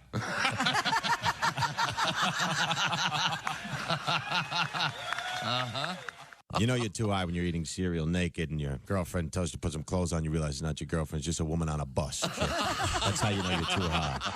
Hey, it's comedian Roy Wood Jr. You're listening to Bob and Tom Radio. Hey, welcome back to the Bob and Tom Show. Christy Lee at the news desk. Hello. There's Pat Godwin. Hey, chick. Josh Arnold is here. Hello. I Hate Steven Singer's sidekick chair. There's Ace Cosby. Hey. I'm Chick McGee, and here's Tom Griswold. Thank you very much. I've got a couple letters I wanted to get to, but first I understand you have something over there of interest. Yeah, first of all, we've got AFC, NFC championship games coming up this Sunday. First off, 3 o'clock Eastern at Baltimore. The Ravens host Kansas City. And then 6:30 Sunday night, Detroit at San Francisco. We'll talk about everything that happened yesterday. But this, for some reason, has become viral in the last couple of days. This is some audio from a television broadcast of the Yes Network. Ian Eagle is doing the play-by-play, and Mike Fratello is the color commentator. This is a game between the Boston Celtics and the New Jersey Nets from back in 2011. First of all, no one can figure out why it's becoming popular again, other than that's just the way the internet rolls sometimes. These things happen. But this did happen 12 years ago, and there's really nothing to explain or set up other than to just sit back and enjoy. I will tell you that given our my personality and Tom's personality, the way they're presented on the air, let's do that. Okay. This might be me doing the play-by-play, and this might be Tom answering my question. My voice, if you will, Iron Eagle, is the first voice you'll hear. Could I make one point? Sure can. I just want to say that earlier, you had a very patronizing tone towards me. I fully understand what a slip screen is. I've been doing the NBA for 18 years. But the way you presented it initially was gobbledygook. So, like the audience, I wanted you to come back and explain yourself. And you then just took a firing line on me, and it was uncalled for. I don't think so. That's exactly what happened. You are overly sensitive to I am not. Did you have a bad day today? It's like a game of back-to-back. The ride back from very Philly, tough. did it disturb you last night? That was 2 hours with you. Which is probably the reason why I've had enough tonight. Time out. That's great. Remind you of anybody, Tom? Very much so. Was that the last game they ever did together? I don't think so, but they... Man. Every now and then, yeah. That's You've took all you can. You can't take no more. Yeah. There you go. You had a very I can't take any more. patronizing tone with me. And he's like, which he then proceeds to adopt. Yes. I mean, the guy's setting himself up for that. Sure, it's great. It's great. It's really good. What is he supposed to do? Oh, hey, look, I'm sorry. I didn't mean... Yes, that's what he's supposed to do. Yeah, how about an apology? How about that? Did you have a bad day yesterday? Exactly. I'm sorry. I didn't know that I was hurting your feelings or that I was patronizing. The only thing that would have made it funnier is if there'd been a key play and the game had been decided while they were having this stupid argument. I am a little surprised they did that on the air. Yeah. Oh, I bet they have a shtick going. You think so? I don't know. That No, sounded not pretty until real. this. I don't think so. I think they don't. They certainly don't work together anymore. I can tell you that. Wow. But Fratello's almost 80, so Ian does NFL. He's quite the broadcaster. When did Ian become the thing? Instead of Ian? Instead of Ian. Tom, once again. There was that guy from 90210. Yes. Ian Zaring. You know what a name is, right? It's very personal. It's that person's name. And just because you're not familiar with the pronunciation of Ian instead of his name's Ian, we're going to call you Ian. No, but my mother, great-great-grandfather, 9 times it was Ian. I don't think so. It's Ian. I'm just saying, you have to spend your whole life going, no, it's pronounced Ian. That's all I'm saying. Maybe spell it I-O-N. Just to Then it's Ion. help people out. Okay, sorry. Let's move forward here. Hang on, Ian. Will you take this? Talk to Tom for me, will you? Could I make one point? Oh, good Lord. Nick Dunlop. You know about the Dunlop disease? Where you get fat and your belly Dunlops over your belt? Hey, Daddy. Nick Dunlop became the first amateur in 33 years to win a PGA Tour, making a 6-foot par putt on the final hole, a one-shot victory over Christian Bezenhut at the American Express on Sunday. Closed circuit to the American Express. That payment is on the way. I want you to know that. Dunlop, he's 20 years old from the University of Alabama. He's a sophomore. He's the reigning U.S. amateur champion. He's the first amateur winner since a guy by the name of Phil Mickelson at the Tucson Open in 1991. Ooh. He's only the 7th amateur since 1945 and just the 3rd since 57 to win a tour event. Good on you, Vic. He was the only amateur in the 156-player field. Not Vic Dunlop. No, Rick. And his Nick. prize money went to the runner-up because he was an amateur. No kidding. Yeah, there's a kettle of worms for you. Look it up. Go ahead. That's good for the guy that finished second. No kidding. Go ahead. I'll take it. Here, look at Tom looking at me, wanting me to explain all the ins and outs. Can't you go pro after that final putt? You think? They have decided to go pro. Yeah. I'd like to make an announcement. I'm pro now. All right. Here What's his name again? Nick Dunlop. Okay. Mm-hmm. N-I-C-K. Okay. But his mom pronounces it Nike. Oh. Is that a problem? Like Ian. Yeah, that's very good. Yes. That's exactly. Like Chike. Let's do this and let me get out of here. World record. A British TV personality has broken the Guinness World Record for the most hugs in 1 minute. Oh, yeah? Sam Thompson joined forces with the ITV show this morning over there in London to tackle the challenge and change the narrative surrounding Blue Monday, regarded as the most depressing day of the year. Was this last Monday? What Monday was this? For his Hug Fest, Thompson embraced a total of 88 people in 60 seconds, beating the previous record of 87. Wow, he did it. The attempt took place at Shoreham by Sea. Yes. Which was previously voted as the most miserable town in the United Kingdom. Oh, man. How lovely. Can you imagine? Well, Bad news, fellas. We're once again the most miserable town. We in have the good United news and Kingdom. bad news. Incredibly miserable. Good news is we did it. Awfully miserable. But I still can't get a hug from my dad. Yes. And no, it looks like none of them are wearing masks. So this may also be the COVID award here.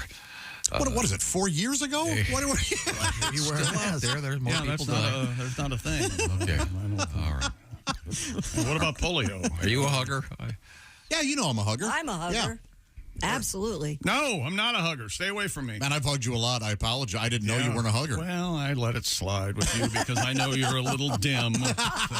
Plus the accompanying dry hump. You like that, do you? Oh, God.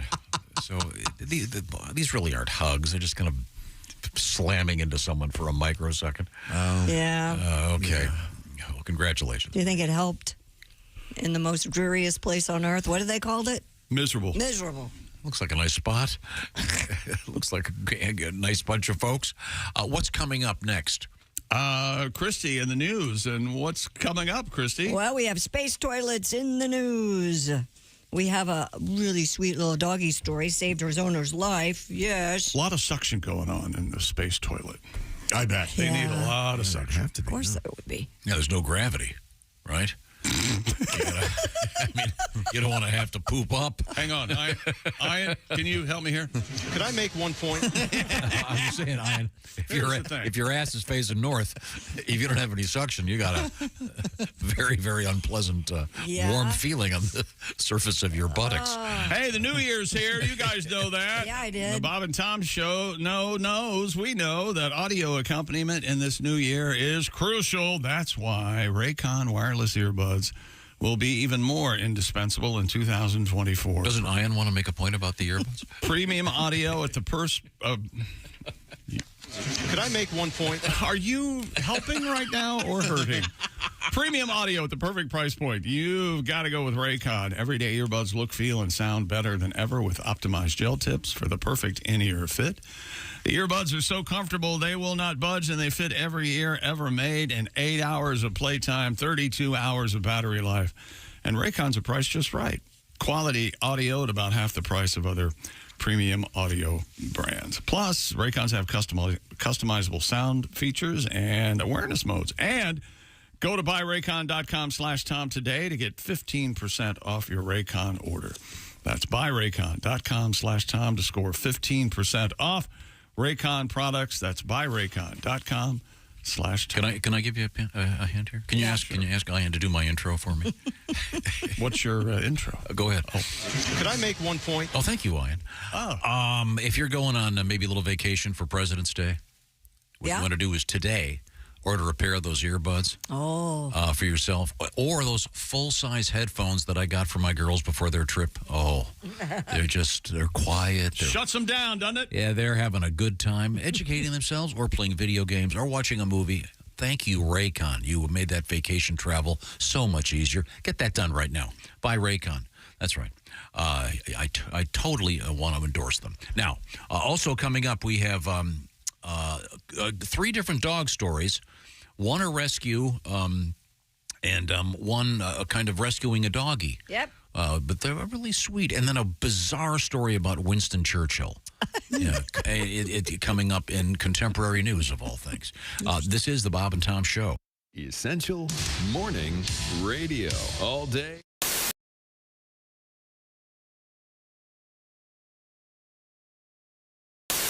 Maria, were you a temp? Did you ever? I was a temp for a long time, about 7 years, and I was like how they make every job sound like, so crazy, We do things a little differently around here. We're a bit of a nut house. Hold on your hat. It's going to be a wild ride.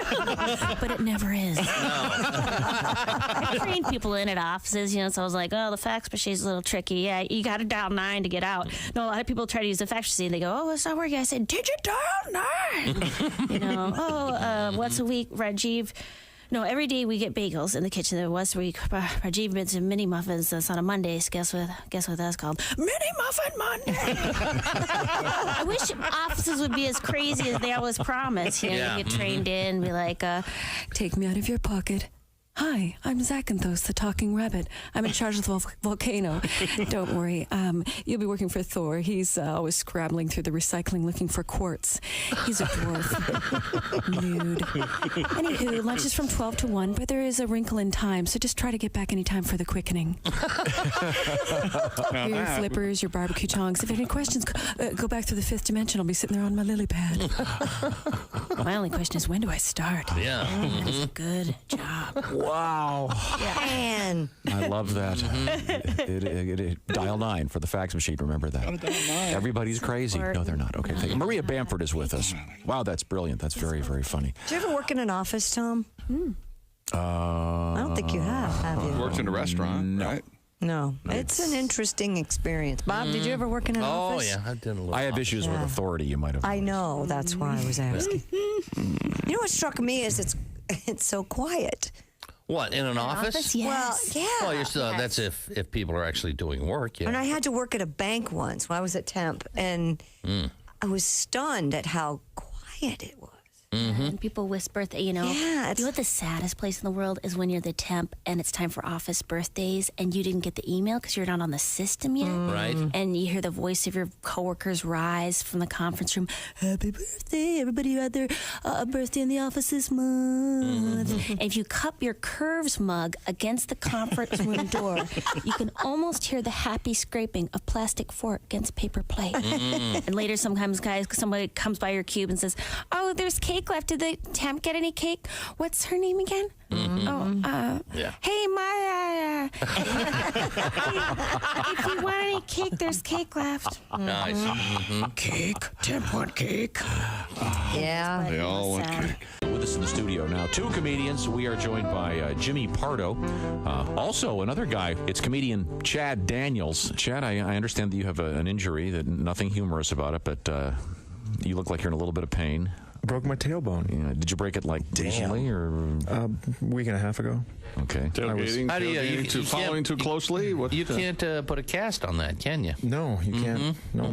I was drywalling. I kept bending over to measure and cut and everything, and I guess my leg muscles were too tight or something like that, and it kept rocking it back and forth till finally it snapped. What? You didn't even hit it on me. I didn't hit it on anything. From bending over, and that's the kind of shape I'm in. Where's that Wow. Never heard of such a thing. Yeah, the doctor said it happens a lot to pregnant women, which is really awesome to hear from your doctor.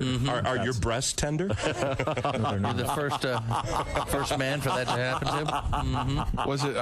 Wow. It sounds like it was incredibly painful. It sounds like it is painful. painful. My wife actually couldn't sit down for a while. Sympathy pains. What? Nailed it! Ding, ding, ding, ding, I thought we said there was nothing funny about this. Ding, ding, ding, Wait a minute, hold it. Hey! Yeah! Hello, Friday morning. Hello. Yeah. It's time for the air base. Ooh, here we go. Come on now. Everybody got her? This is the guy that perfected it. Jimmy Pardo, ladies and gentlemen. There it is. Hey, hey, what the matter with the head? Do you know the lyrics? Little red ball. Hey, hey, what's the matter with the guy? Say it again. Hey, hey, what the matter with the chicken? Oh, we've got something new. What happened? Oh, Lou Reed. Oh, yes. Oh. Jimmy Pardo on the air base, ladies and gentlemen. Like you just don't care. Yeah. Oh, you know, I go this way. Oh, now suddenly it's in a stand-up acoustic. Oh, that's new. Yeah, right. I like that. Very nice. Hold your left hand higher. Remember, it's you. It's not a stand-up cello. Turn it off. Turn it off. It's not a stand-up cello. Got it. That's it. That's it. You ruined it. You ruined everybody's fun. Sorry. You ruined everybody's fun.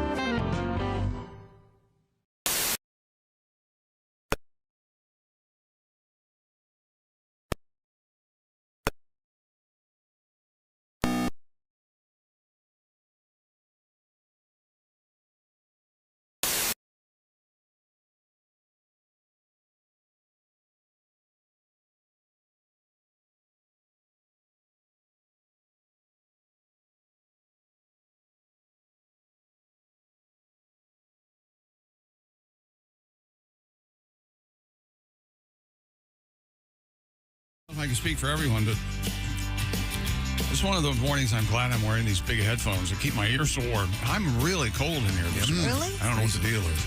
There's some kind of Arctic thing descended upon most of the country. Yeah. It was 28 in Orlando yesterday. You know what the problem is? It's a lizard fall. Lizards falling. Yeah, they fall out of the trees. The That's iguana right. thing. Watch it. Yeah. So they have warnings down there. Iguana falling. But you're warning and watches like tornadoes. And you're supposed to leave them alone, right? Yeah, they come back to life. Don't pick them up. Can you eat them? You can eat them. Yeah, you can eat them. Cook them.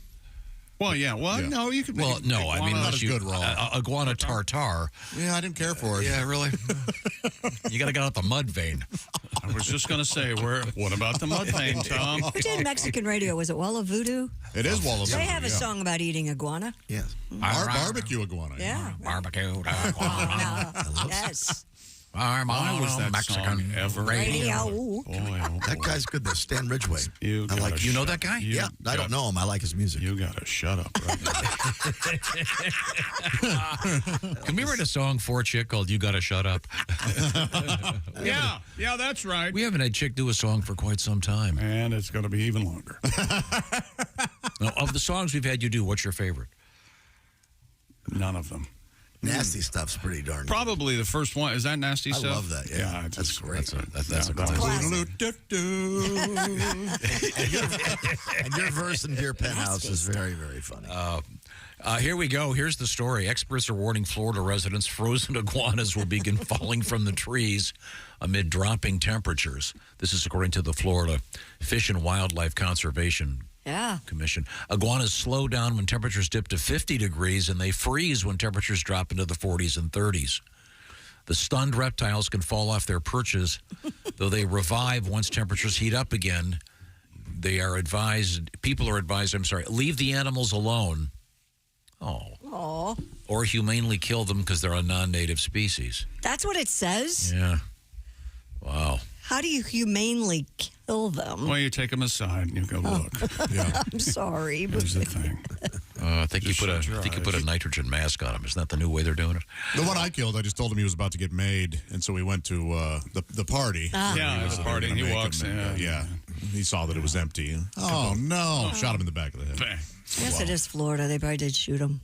I bet that's a mess. I bet it's a mess. You step on an iguana on the sidewalk. Ugh. Good God. Yeah. Blood and guts everywhere. Most of it comes out the mouth or the... Oh, God. The holes that are already Doesn't there. frozen iguana sound like a drink? Yeah, it does. Sure, Like you're at a tiki bar, I'd like the frozen iguana. Yeah. Too much vodka, Mountain Dew. Yeah, that are the worst thing ever from an ice cream truck. Some dumb. Well, let's see. I'd like a drumstick, and he wants a frozen iguana. Cream to mint in there, probably. That's green. See, like an iguana. Shut up. Just give me a beer. The booze that tastes like mouthwash. Grasshoppers. That's what they make with cream de mint, isn't it? We have a happy story. Yes. I bet you it's not. Well, it's about dogs. I think you're going to like it. It's sweet.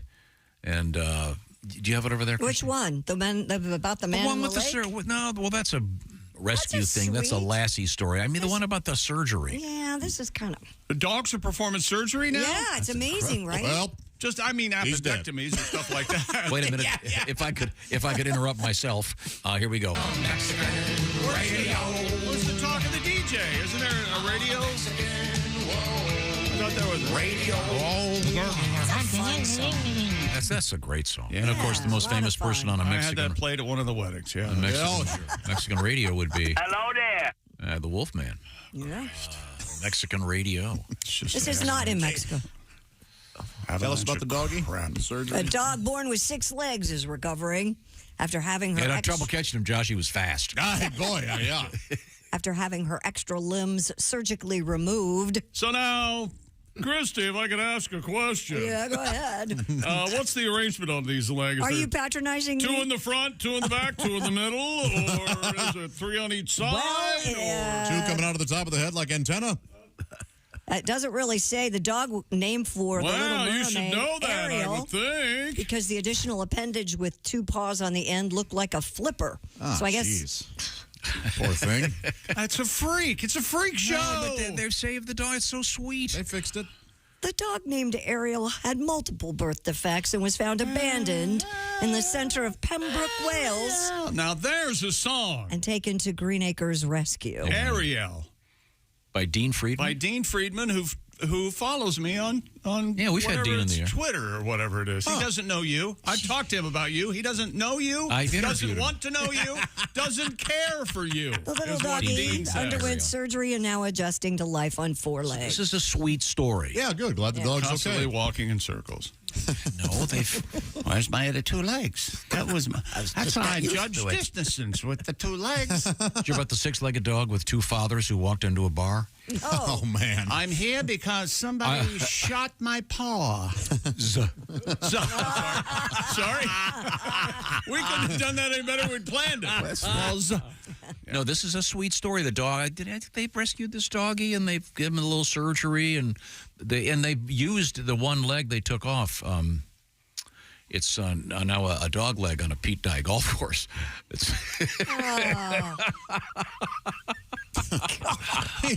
Dog's name was Ariel. Yeah. Yeah. Are you familiar with that song, Josh? I'm not. Ariel? Not just from the title and artist. We no. had some spaghetti. Yeah, it's one of the few songs that has a great use of the word spaghetti. Spaghetti in the song. Yeah. Huh. Did you ever meet him, Pat? He was kind of from I think he's from the Northeast. Never met him. Never heard of him. What's his name? Dean Friedman. I think he was best friends with Don McLean, though. That's probably the problem. Don McLean. I don't know if I'm familiar with him. It's a sort of a soaring vocal. He goes way up. Oh, yeah, I know that song. I can't get up there. Maybe Pat can, but in any event, back to the story. This is a sweet little doggy, don't you think? And now he's got just 4 legs like regular dogs. Yeah. Okay, so very sweet. Pet owners in Italy. By the way, prior to the operation, you'd ask him to shake hands. Very confused. Oh man, he didn't know. You didn't know what to do. Which one of these 4 do you want? Do your dog shake hands? Chip? Mine? No. I know. I didn't train them to shake hands. Okay. I don't want them to shake hands. Why not? Do your dogs shake hands? I didn't train them to shake hands. See, there you go. Yeah. Well, no, they know sit, they know stay, they know place. That's where they go. Place. That's normally how it's said. Oh, you're at the refrigerator. It's time for cheese. No, place. Now, we're going to, once again, delving into the obscure. Mexican radio, great song. That really is fun. Nope. But this was this safe to say, Chick, a regional hit? Ariel? No, I think it was a hit. I don't know. I played it at X-Rock 13 in Welch, West Virginia. I know that. Back in the 70s. Here's just a little taste of it. Or spaghetti! We've got to at least do the chorus. I mean, you got that far. You can't now. Well, I'll let it go. Let play it it run. for you in just a second. That's. Do you want to call up Dean and see how he's doing? Dean Friedman? Yeah, I'll check him out. Okay. That'll be all right. I can't sing that chorus part. I'll have to get it for you. I have to dig it up. In the meantime, we returned it with Christy Lee at the news desk. Pet owners in Italy look out. Officials are turning to DNA testing to identify those who do not pick up after their pets. A new dog DNA registration database will not allow street cleaners and health officials in Bologna to collect abandoned poop and have it genetically tested. Citizens of Bologna. So now they're going to pick up the poop and they're going to have it tested. Our dog crap days are over. This has become a thing. They were doing this at a place in Florida. Yeah. How would you like that gig, though? They'll be able to Hey, Mom, that biochemistry degree I got, I'm now I'm testing dog poop for DNA 8 hours a day. And Yeah. They moved the office down to the basement because too many of the previous guys were jumping out the windows, plummeting to their deaths. They'll be able to trace the droppings back to the pet's owner, who could be fined up to $540. Good Lord. There are an estimated 40,000 dogs in this region. That's a lot of DNA. Wow. A lot of dog poop. They take it very seriously. Well, no other crime to worry about. But wouldn't you have to register the DNA to be in the database? Well, if you don't, then you get fined. That's the whole thing.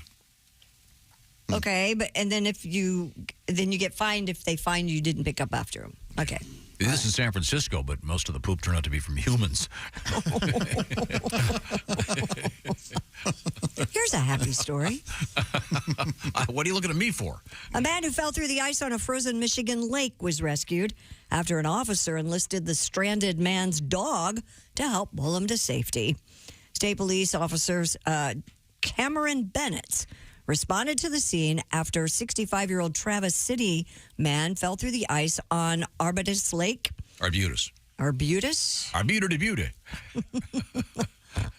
Okay. Would we be talking about this if it hadn't happened in Michigan? It's a sweet story. This dog rescues this guy. Not on his own. He had help. Bennett's first tried to throw a rescue disc out to the man, but when that failed, he called over the guy's dog, Ruby, she's a big sweetie, to deliver the disc to her owner.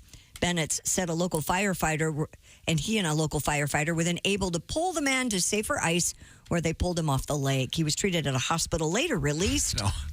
Would have been funny if the guy had thrown the disc out there. The dog ran out, got the disc, and brought it back to the guy that threw it. Hey, I'm drowning here, Spot. It's a pretty cool video. All right, Ace, I believe you. I mean, this is great. This is like a Lassie thing, don't you think? Yeah. Dog's a hero.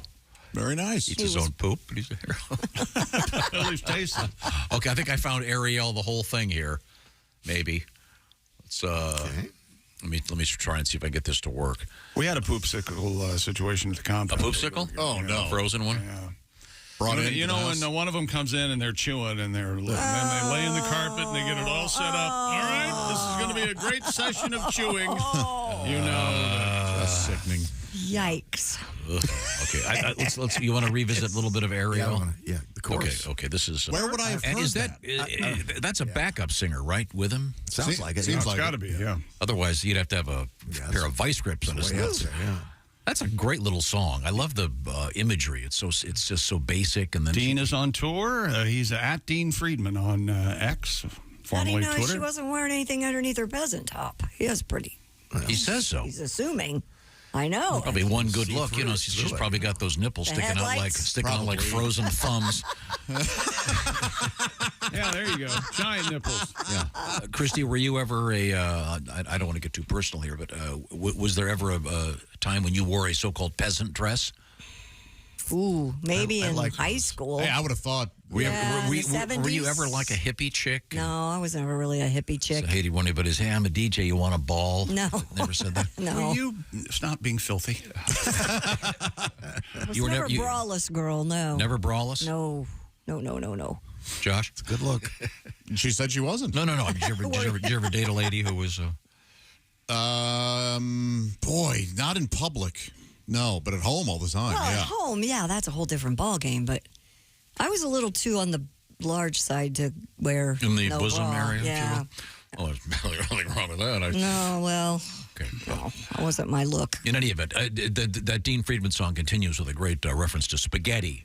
Which is, Do they share spaghetti like the Disney cartoon or what? not specifically. All right.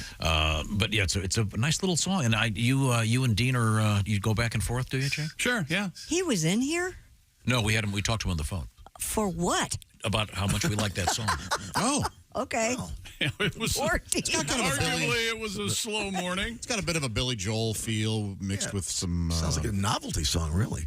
Yeah. It's fun. Poppy melody. Fun. Yeah, it's nice. With like a Frankie Valli gets up there. No, it's much nicer than Frankie Valli. Ronnie. What do you have against Frankie Valli? Tom doesn't like Frankie. I hate those songs. It's mostly.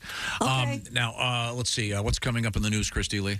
Coming up in the news, we have a couple of people who were collecting Social Security for 6 years. Problem is, the guy was already dead. Wow. Yeah, you can't do that. Why not? Yeah, why not? If you keep the body, that's work. So if you're keeping the body, technically you're taking care of them. Yeah. I mean, well, you've earned okay. something. Yeah. Money. And taping fish to ATMs in the news. What is that about? Yeah, that's right? so weird. That's terrible. Okay, I've got the spaghetti line for you. Okay. Here, back to. He was messing with the TV. Certainly does reference it. Vertical hold. Remember that? Yes. They were high. See, they got the munchies. Didn't they have a horizontal and a vertical hold at one point? It was a different time. Could you program a TV to do that just for fun? What? Like lose the hold? Just I mean, go nuts? there's a whole generation. They don't know things like dial tones and various things in contemporary culture. And I'm having to stand at a TV when the thing is flipping. Rolling. Yeah. Be kind of fun to. No, I don't think you make have it a to do video that game anymore. A video game. Fix the TV. Yeah. Fix the TV like it's 1950. You have to have someone go across the room and hold the antenna and go, wait a minute, it's perfect now. Don't let go. This is vital to the game. That is all coming up. Thank you very much, Christy Lee. Sure. And we're coming right back. This is the Bob and Tom Show. Thanks for listening to the Bob and Tom Show this morning. Catch any part of the show you missed.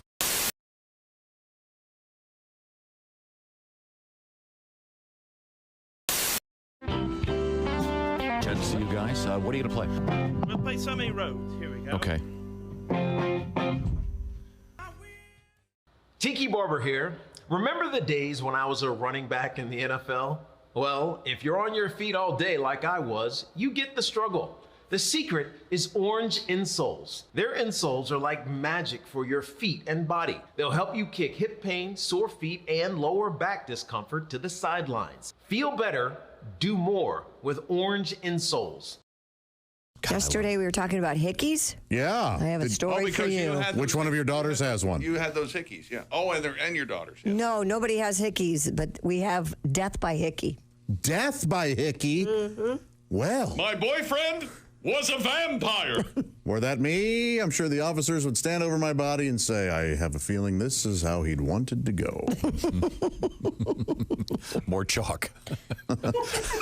Yes, because I'm so gigantic. Oh, my God. One stick one of of the chalk fattest things I've ever would done. never be enough. We had to use a whole box of chalk to outline his. Look at him. He had to take his headphones off, lean back, and he's screaming with laughter. He's just an awful person.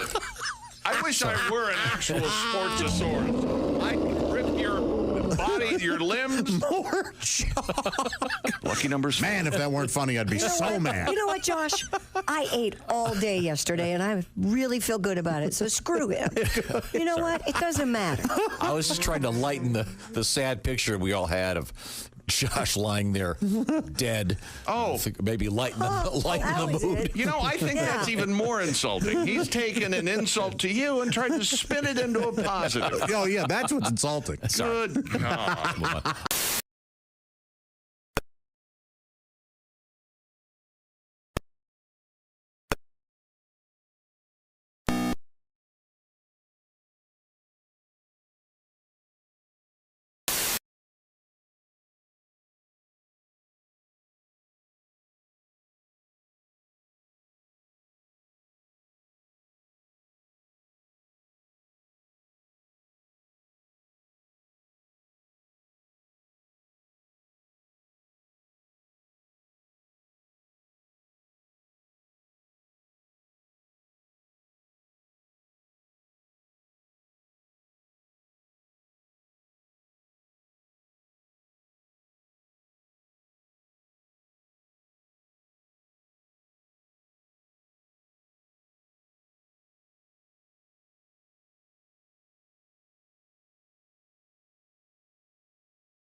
kind of sneak in the house, and I find my wife in bed with another fella. Mm-hmm. I was rather upset. I can see that. I grabbed the guy, got him in a headlock, dragged him down into the garage, grabbed him by the manhood, stuck it in a vise, and squeezed it real tight. Uh-huh. He started screaming, "Oh, Artie, you're not going to cut it off, are you?" I said, "No, you are. I'm going to set the garage on fire."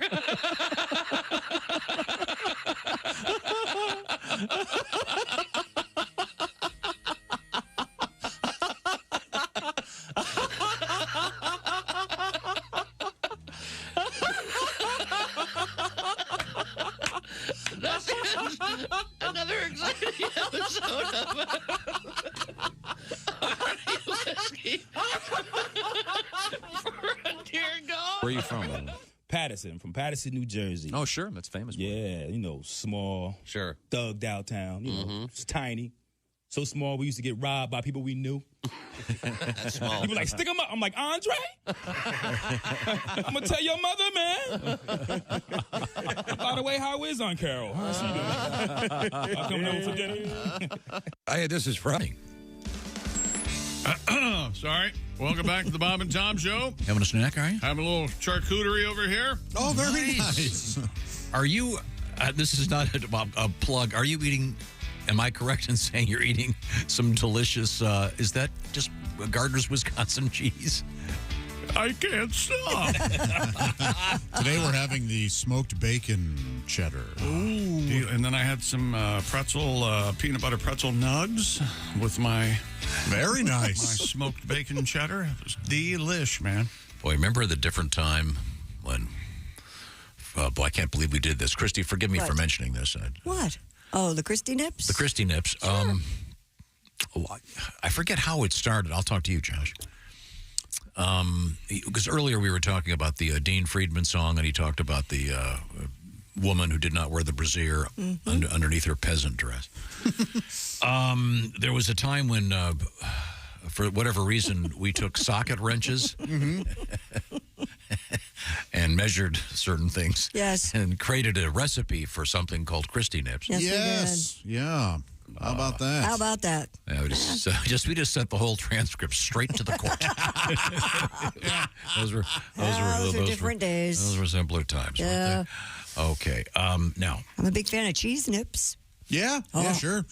That is my one bad food weakness. Will you pick the cheese nip over the cheese it? Yeah. You will? No, cheese it. That's the one. Yeah, Is that the red box? Yes. Yeah. Yeah, the Cheez-Its, cheese its. That's what I like. Is my there one bad? Is there bad something food. called cheese nips? Yes. Yeah, it's sort of the What's that? Not necessarily the generic. It's the Hydrox of Cheez-Its. Yeah. It's in a yellow box. Yeah. The alternate version. Yeah. I see. Okay. But very similar, just a little square cheese cracker. Well, what have you got over there in the news?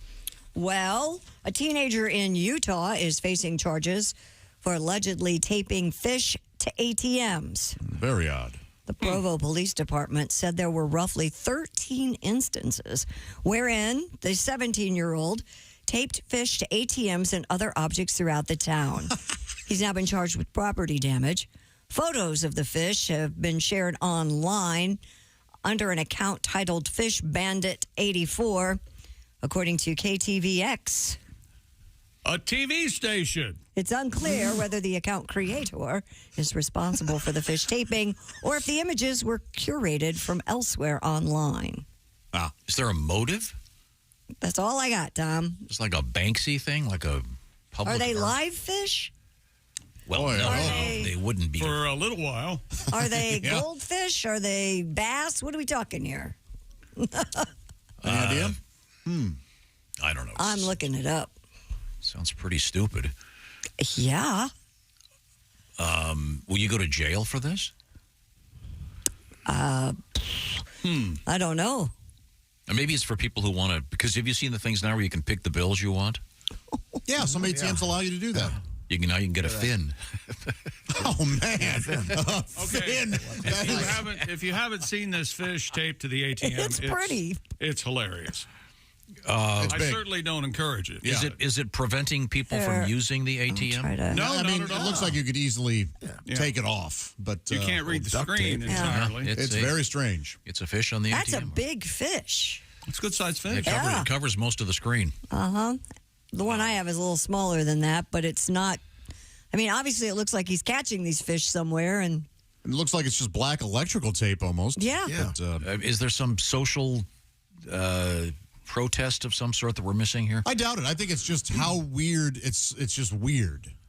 Some of these artists are doing things because they're so irreverent and non sequitur.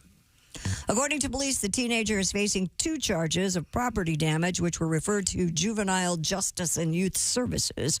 The 2 charges stem from the cost of cleanup.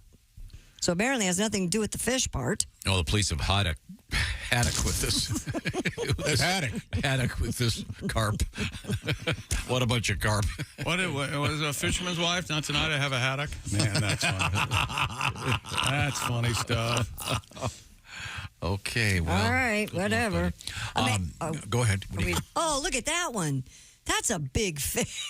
Yeah, these aren't small aquarium fish. No, these are freshwater big You'd have to fish. tape it off, untape it because you can't read the screen.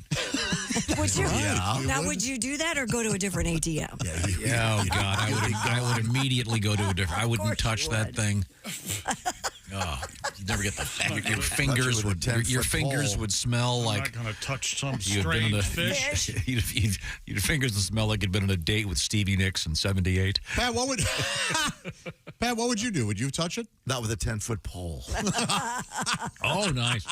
Now, would you go back to that ATM in the future? Maybe, but I mean, I don't think you just would. weird. A man in Indiana is accused of offering drugs to Buffalo Wild Wings workers in exchange for fried pickles. Hey. You want to make a trade? Those pickles are good. I mean, I got drugs. You got that going. 25-year-old Justin Carpenter and a friend tried to get into the restaurant in Lawrence after the kitchen had closed.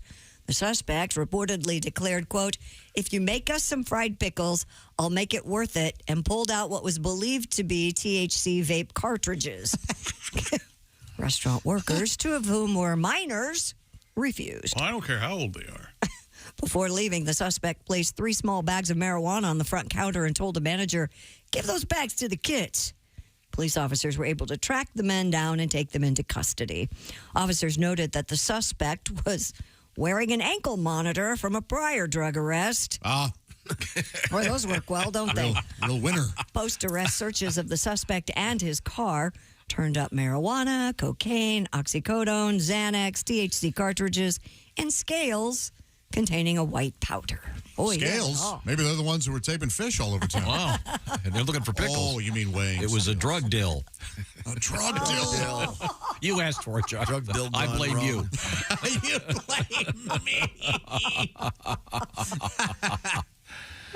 Weirdly enough, though, fried pickles at Buffalo Wild Wings cost $4.20. Oh, that's not That's a lie. That's a lie. He's worried if someone's going to ask. Right. Tom said these cost $4.20. That's what he's worried about. Now says So new- just right in front of the man, hey, give these to the kids. Yeah, give these to the kids. Pat, don't you have a tribute to pickles?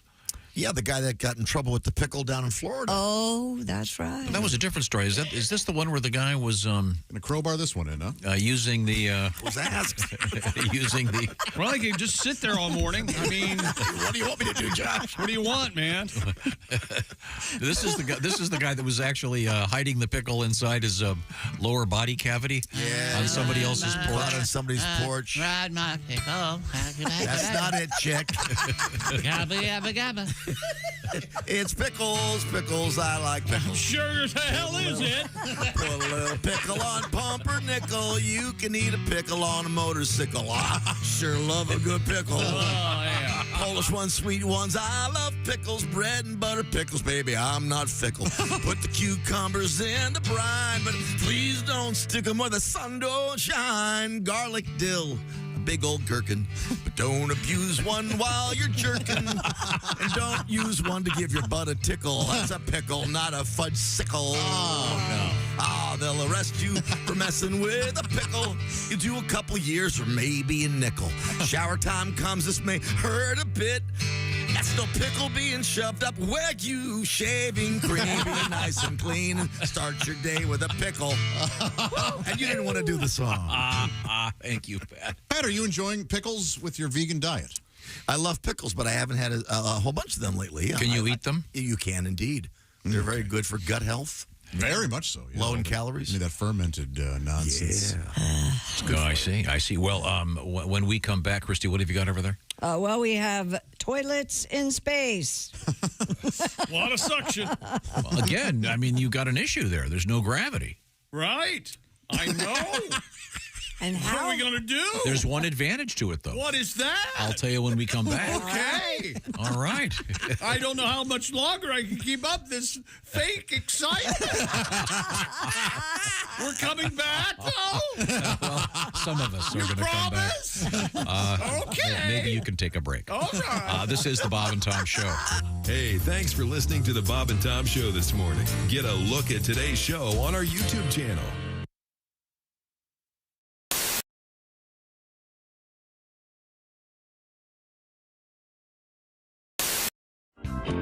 I saw a billboard recently, too, that was kind of, it was a billboard for a hospital, and then there was a picture of a smiling woman, and the caption read, "They didn't treat me like doctors, they treated me like friends." Like, well, that's great for her. I mean, she must have really good friends. Yeah. Me, when I have to go to the hospital, I want my doctors to treat me like doctors. Okay? Yeah. To hell with my friends. Yeah. My friends don't know how to treat me. Yeah. I had sunburn once. You know what my friends did? They slapped it. Yeah. Sure. When I told them it hurt, they just slapped it harder and more frequently. Yeah, All right, absolutely. I want doctors who are going to properly diagnose my condition, not my friends who are going to tell me I have a fatal case of the queers. Yeah. I want doctors, all right? Yeah. Doctors who are going to bring me medicine, not beer that's been kind of peed in. Yeah. I want doctors who are going to provide me with proper treatment. What? You need new friends, pal. Yeah, really. What's this peeing in the beer routine? Doctors who are going to provide me with proper treatment, not my friends who are going to shoot me with Roman candles as I struggle to get out of a hammock. It's always funny on YouTube. Always funny. When do you not struggle to get out of a hammock? I mean, is doesn't matter. there an elegant way to get out of a hammock? No, there isn't. No. Especially when you're being pelted with Roman candles that are lit. You gotta love that. You do need better friends. Yeah. And you're weighing in at what, about 2 1/4? Oh, you're very generous. Yeah. That's very kind. 245. 245, getting out of a hammock with Roman candles. No, yeah, I'd watch. Yeah, I'm in. People did. Yeah, I'm in. Wow. Don't you bottom out on a hammock? Hey, come on. Poor Josh. Josh, we made you sit in the green room all morning. Isn't that considered a picnic blanket at that point?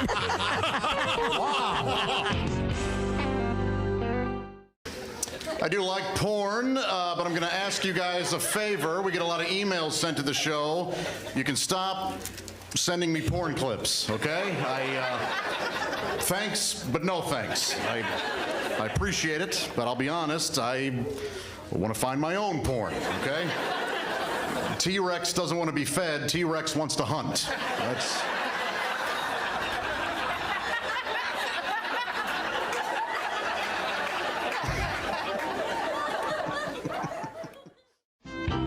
I had a moment where my girlfriend thought she was pregnant. And by the way, if ladies, if you suspect that you're pregnant, tell the guy during the day. Don't wait until you're about to go to sleep. Oh. Because that's what she did. She's like, I have a cramp. I might be pregnant. Good night. I'm like, no. Good night. I don't think so. I go, well, let's find out. Well, what are you going to do? So I, hauled butt to Walmart. Yep. And Got a test. got myself a little test. Doctor in a box. Yeah, I know. 2 o'clock in the morning, and of all the times to get recognized. I walk into Walmart in the night shift. Hey, Fluffy. I'm like, oh, great. What do you need? A miracle. All right, here's some tickets to a Grateful Dead concert. Right. So I found the aisle where they sell the pregnancy test, and I realized something. Walmart has figured out the evolution of how life works, and they put it in aisle 4. As soon as you turn the corner, you see condoms. Then you see lubricant. The next to the lubricant, you see pregnancy tests. The next to that, you see Pampers. Next to that, formula. And at the end of the aisle, they sell beer. It's a full circle.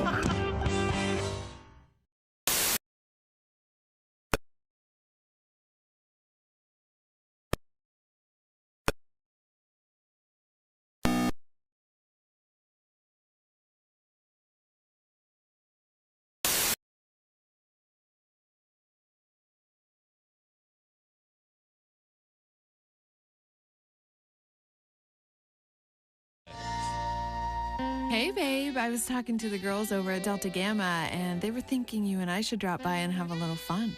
Hold on 1 second. This is the best part. Vader's got Luke cornered. Come on, honey. Why don't you corner me in the DG house? There's a sorority full of girls just dying to feel your force. Oh, wow. Just look at the way Vader swings his lightsaber. Wait. Luke's about to get his hand cut off.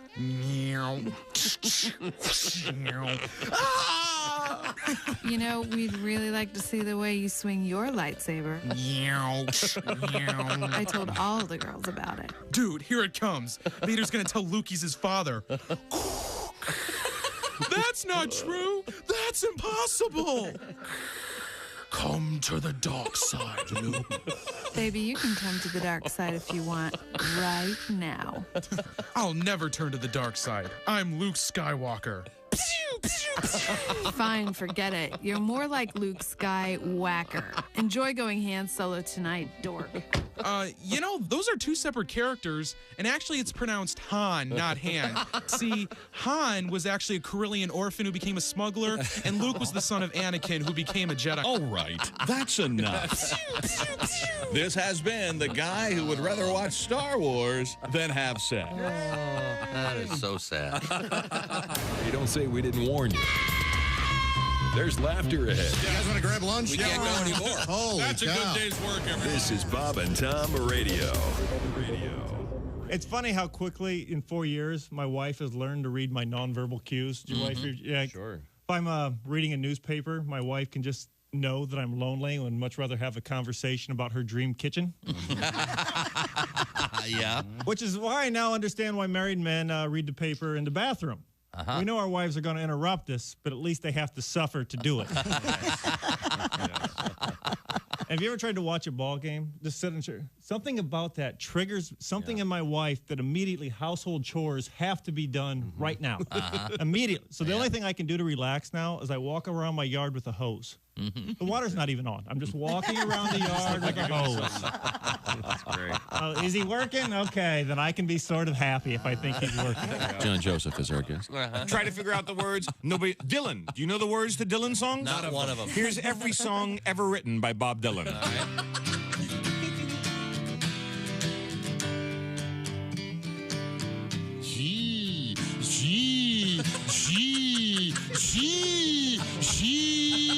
Did I get them all? Did I miss any? You got him. Holy mackerel, Andy. Is that really his voice? I think it is. Come on. You think when Bob Dylan was in kindergarten class, he was saying stuff like, he took my glue? Meat is what we do. Welcome back to the Bob and Tom Show. Christy Lee at the news desk. Hi. There's Pat Godwin in the performance room. Hello, chick. There's Josh Arnold. He's the I Hate Steven Singer sidekick chair. There's Ace Cosby. Hey. And there's Tom Griswold. Hey, Chick, when you're watching watching football games, maybe during halftime, get the urge to maybe go online, buy a little something, and have it shipped to your house. Like What Where's he going with this? I don't know. It's actually he's hit his head all morning. I don't know what's going on. Well, can you imagine if I'd played in any universe, if I'd played that much Dean Friedman, I would be on my way home right now. Yep. Yeah, I enjoyed Dean's song very much. Well, what are you asking, Chick? Here? What are you trying to say? We live in a culture in which you'll order something online and it's there the next day, or Right. sometimes it's crazy. Sometimes within hours. I mean, it's amazing. Although the people out there are working hard, in the storage and the delivery and the packaging. And Hi, this is Tom trying not to make anyone upset. Yeah. Go ahead, Tom. No, I want to say thanks to them. And then, of course, recently I had something delivered. I couldn't believe how quick it was. And I said, how did this get here so fast? And they said, well, of course, it was brought here by train. And I said, really? How did that go? Oh, my God. Wow. What am I going to do? I've got to get this box to Los Angeles by tomorrow. So just FedEx it. Are you kidding? It's too big. Well, then overnight it by train. By train. All the way across the country overnight. Are you crazy? No, pal, he's not crazy. The famous Norfolk and Winston Railroad has just merged with WayPal Delivery Services. Together, our new company will revolutionize the overnight delivery business. Ask for us by name. We're... Hold it. You're telling me you can get this 2,000-pound package from New York to L.A. overnight by train? Norfolk and Way, pal. Overnight. Absolutely, positively. Absolutely, positively, we will get you through it. There's Norfolk and Way, pal. We are gonna do it. When you go by rail, no package is too large. And we'll get it there overnight. Norfolk and Way, pal. That's the name. We do it by train, cross country, by rail, overnight. There's Norfolk and Way, pal. Here at the Bronx Zoo, we actually shipped Washoe the gorilla to the San Diego Zoo overnight. We had to pry his eyes open on the West Coast, but he's fine now. Absolutely, positively. Absolutely, positively, we will get you through it. There's Norfolk and Way, pal. We are gonna do it. Ask for us by name. Overnight by train. Norfolk and Way, pal. Norfolk, Virginia. There you go. By request, Joe, thank you for that request. He said that the phrase absolutely positively showed up on Wheel of Fortune last week. Oh. And Joe was watching. Joe, I would give your full name, but that's a tough one. I'll tell you what, there's a lot of consonants in there. You want to take a stab at this, Josh? Okay. It looks like, I don't know, it makes Mike Krzyzewski look like Steve Jones. Hassenpfeffer? Oh, wow. Yeah. I mean, it starts off with a PRZ. PRZ. Yeah. So I'm going to say... Priscilla. Zed Wojcicki is what I'm going to say. I'm going to say that the PR are silent. Yes. And we just go right with the Z. Okay. Yeah. Well, all okay, right. How about that? I'm way wrong. I guarantee that. But Okay, well, Joe, thanks for the letter. And he wanted us to explain the phrase absolutely positively. And that comes from the, was it Chick 80s era FedEx commercials? Yeah. Remember that? Probably. Overnight delivery, absolutely positively. Later than that, but maybe. I'm not sure. That was a thing for a while there. You could but it get absolutely positively has to get there overnight. Yeah, they don't do that. Yeah. No. Well, you pay for it. Yeah, but it used to be. That was Shipping is out of control. It's out of control. What do you mean? They're great. The It's prices. No. I'm just saying. If you go to the U.S., whatever is going on with the post office, they're nuts. They're not charging enough, I say. Are you kidding me? I don't know who you're not trying to piss off right now. My mailman. I just raised the price of stamps again. They did? Stamps is one thing. But to send... wait a minute. So you're bitching about the fact that what does it cost you to send a letter from, New York to Los But Angeles? he's not talking about a letter. No. Try sending a shirt in a very small, light envelope and see if it doesn't cost you $11. It's outrageous. Well, so how are you going to do it? You want to get in an airplane and fly the shirt out there, hand it to somebody? What? How much? No. What's happening is small businesses are having to close because they can't keep up with any kind of free shipping or anything. Yeah. So it's rampant. Well, the U.S. government's nuts for what they're charging. Norfolk and Way, pal. Don't get me started. Ship stuff. I'm sorry I did. I just wanted you to pronounce Mr. Polifskis' name. And plus, I don't know why. How much would be fair if it's not $11? $5 would be fair. $5. Yeah, cut it in half for a shirt. Make it a standing rate? Well, yeah, I am a flat shipper. I'm a flat taxer, and I'm a flat earther, flat taxer, flat shipper. Flat earth. Everybody. Okay, I'm not a flat earther. I just look at the science. You're a truther. Why are you so afraid? It's not like people at the postal office go nuts if you say something. No. Hey, by the way, also you at the postal office, cheer up. All right. Why are you that miserable? My What is wrong with you? fine. I had a bad experience I recently guess. with I mean, just as unhappy as anybody I've ever seen. Well, you try working there for 2 weeks. I had the best time at my post office actually getting my passport renewed. You guys are all crazy. Early last year, and she couldn't have been happy. It couldn't have been more helpful. Like, I seriously wanted to go, what is your problem? What has happened in your life that maybe you're this because upset? they have 30 of you coming in every day. I'm very polite and nice. Is that right? Yeah. Yeah, I believe that. In fact, I don't. You don't? No, I shouldn't have been as nice as I was to this person. I think he's distant and condescending. Because I think the problem is that this person is treated well when they shouldn't be. And I should have let this person know. I'm going back today. Good. Be sure to not to tell me about it. You know Let them know what you really think. Here's what you do. Get you a cement block about, this big. Now, Pat, you just sang your song about the guy who had the dill pickle in the old keister. They've got a motorcycle. Here's a guy. I do it again, Elvis. Physicians report the man was trying to relieve constipation and placed a giant eggplant into his rectum. Well, that's come on. That's too big. That's ridiculous. The 50-year-old symptoms, quote, were only worsened. He was how old? 50, old enough to know better. Oh. He claimed he was trying to cure his constipation. Well, isn't that like saying I couldn't get the wine out of the bottle, so I shoved more corks in there? Yeah. How is that? Was he just trying to open things up? Maybe. No. Let's see. He was doing it for sexual satisfaction. Oh, this gets worse. X-rays revealed the eggplant was large. Excuse me. Sorry, I can't even get through this. X-rays revealed the eggplant was lodged so far up his body it was causing damage to his lungs. So doctors had to operate to remove the. I think I hit your lung. The phrase "his symptoms were only worsened" is so funny. Of course they were.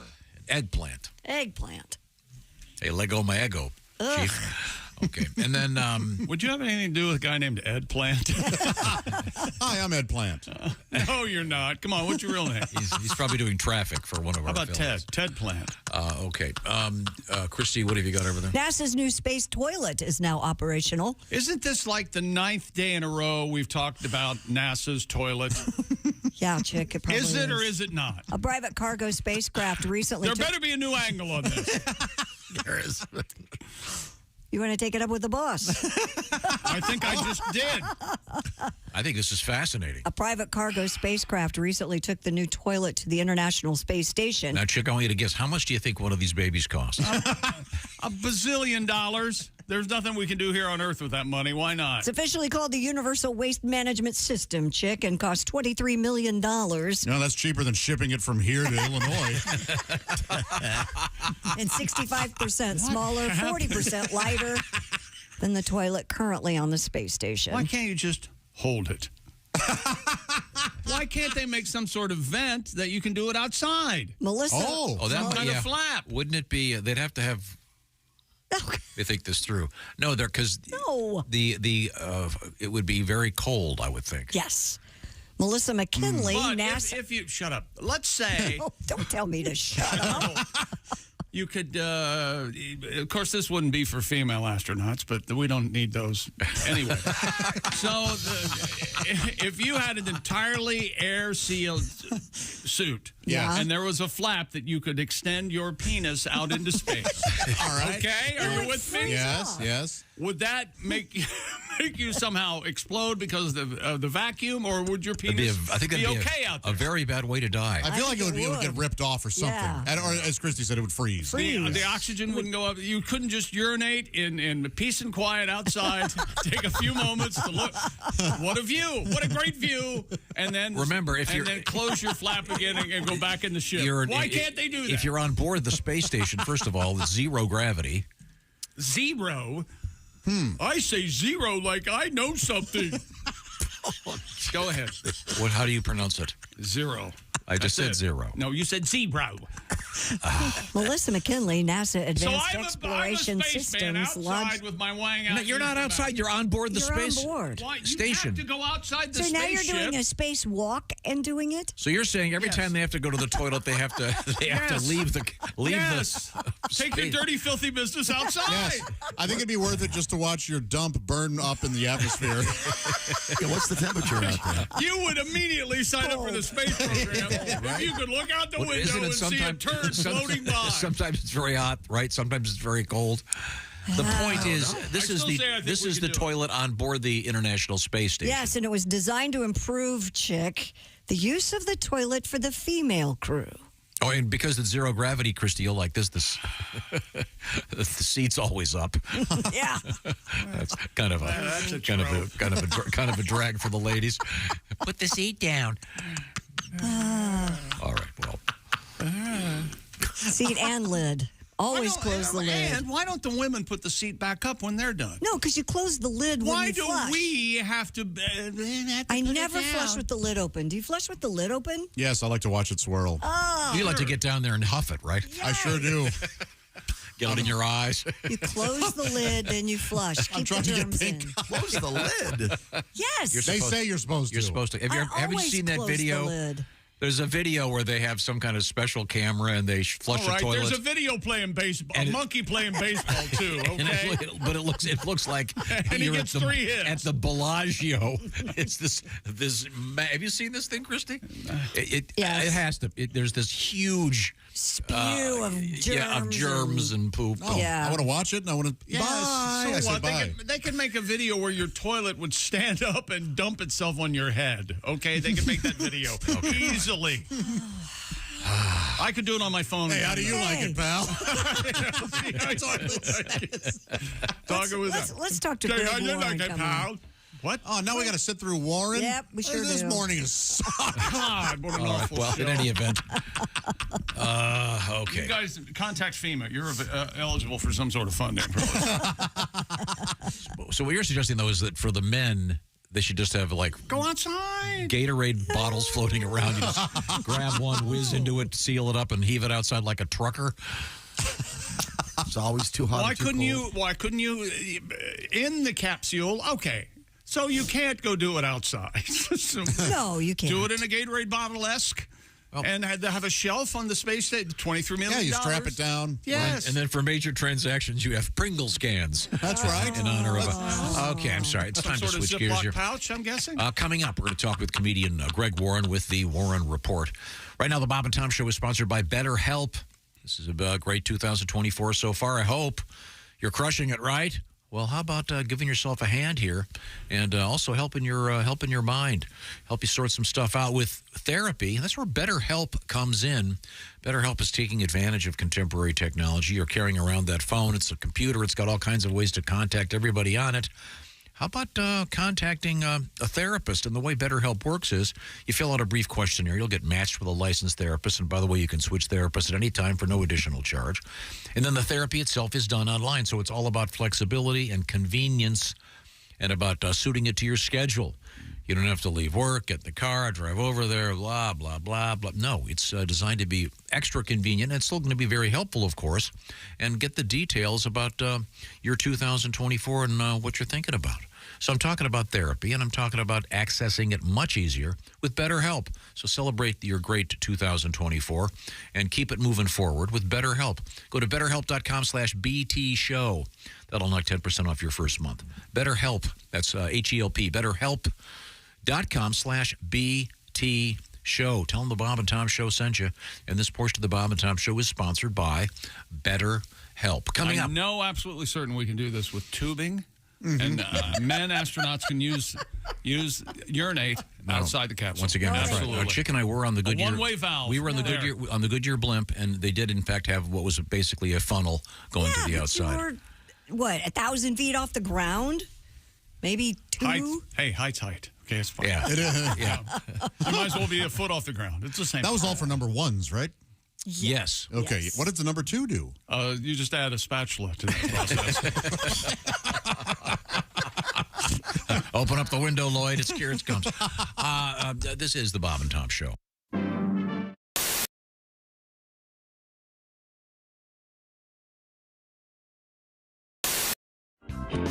Christy and I were talking about a dream date, and I thought we would maybe with each other, maybe for the first time ever. Maybe it might be easier if I sent my assistant on the date with you, and then she could tell me if we had a good time or not. And then See, that's exactly what I see that coming. Never mind. yeah. Now, do you turn your phone off? I put it on vibrate. And where is it? It's in my purse usually. Okay. I mean, I don't look at it. I wouldn't. Okay. But you have to keep your phone on. Oh, yeah, come on. No, not only answer it. Hold he's on. wearing the Bluetooth. Bluetooth during dinner. that's completely false. Absolutely. This is important. Hold on. Completely false. I almost never answer my phone. All right. Very, very rarely. Yeah, I don't. No. All right. So you got that, unless, of course, it's one of your kids, right? Well, that's the thing. I look at it. And, Yeah, but you got 5, 4 of them could call at any time. Yeah, 6 out of 10 calls are from your kids. You know that. Yeah. 6 out of 10. Which happens 7 out of 10 times. Yeah. 9 out of 10. The other 4 are wrong dials. And chances are you're going to have to go pick up one of them, so that means I'm going to be sitting there by myself for a while. You're bitching at me already. I haven't even answered the phone. So there you go. What would be your opening Shiraz or salvo conversationally? What would you open with if you? I've known you all half But my say you life. didn't. What do you do for a living? Mm-hmm. Say you didn't. What would you? Would you ask me something, or would you start telling me about No, your let's life? not do that. No, let's just approach this like you two, the two people that you are. What would you talk Let's to stay each down. other Let's about? stay in. Let's I stay know in what we reality. could do. So we What go. we talk about? You know, I've never thought of you romantically. Well, we have 2 hours to kill. Let's talk about what's wrong with chick. Wow. Let's talk about how you Sex, baby? Yes, sex. How you like it? How do you approach it? Well, see, now we Come had on. we had. How you How you gonna approach it, Tom? See, now we had the list of first date turnoffs. What's your move, Tom? crack this code? Come on.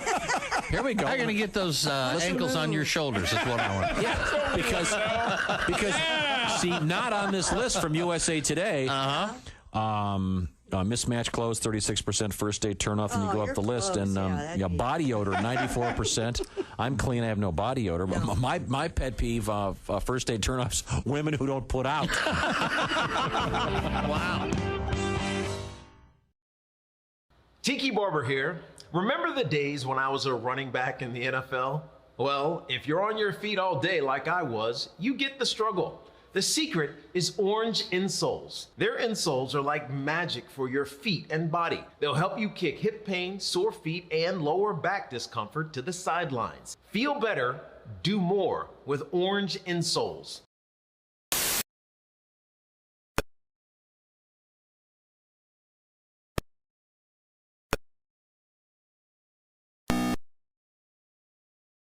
It's 50 hours on the road to his new home at the African Safari Park in Pueblo State. And that's your news. I'm Christy Lee. More of the Bob and Tom Show on the way. Ladies and gentlemen, Bob and Tom. 15% wanted to watch more porn with their partner. Have you done that? I have, and I'll be honest, we turned it off. We're Really? like, what are we doing? And then we just started banging each other. You want to know the worst part about this? Oh, do we? I was house sitting for my grandma at the time. That's hot. And Were you in Grandma's bed? no, the living room floor. Oh. Sullied grandma's carpet. Bob and Tom in the morning and highlights all day long. The Bob and Tom Show, weekday mornings at 6 a.m. Eastern on Bob and Tom 24/7. You're listening to Bob and Tom Radio. That's awful. Awful entertaining. Essential Morning Radio. This is Bob and Tom Radio. 24/7. Hi, folks. Billy Mazing here with another amazing revolutionary product exclusively for Bob and Tom Show listeners. Ladies, how many times has this happened to you? You've spent a night hitting the bars and drinking way more than you should, but when it's time to hurry to the bathroom and vomit, your BFF is making out with some guy by the jukebox. Suddenly, you don't have anyone to hold your hair. Well, now your worries are over thanks to my amazing Barf Away barrettes. Only $19.95 for a set of 2, 3 sets for $89.95 plus shipping and handling. Yes, these fashionable accessories can be attached at the first signs of queasiness, holding even the most unruly quaff out of the line of fire. Each Billy Mazing Barf Away barrette utilizes oversized pinch clips, making them simple to apply, even for the most impaired fingers. Just put them on as you're making a beeline toward the facilities and don't worry about a thing. Barf Away barrettes work like magic to keep your hair swept back from your face and free of stomach contents, tooth fillings, and toilet water. You'll emerge from the bathroom or back alley stylish, empty, and ready for more. Yeah. Just clip it, unload, and forget it. Best of all, if you order in the next 5 minutes, I'll include a tub of Bio Be Gone breath mints for absolutely free plus shipping and handling of $29.95. What comes up or down is nobody's business but yours with these powerful breath scrubbing mitts. So what are you waiting for? Order my Billy Mazing Barf Away barrettes and Bio Be Gone breath mints, and let's get this party started. I'm Billy Mazing. This is Reno Collier, and you're listening to Bob and Tom Radio. All day, all night, all Bob and Tom. This is Bob and Tom 24/7.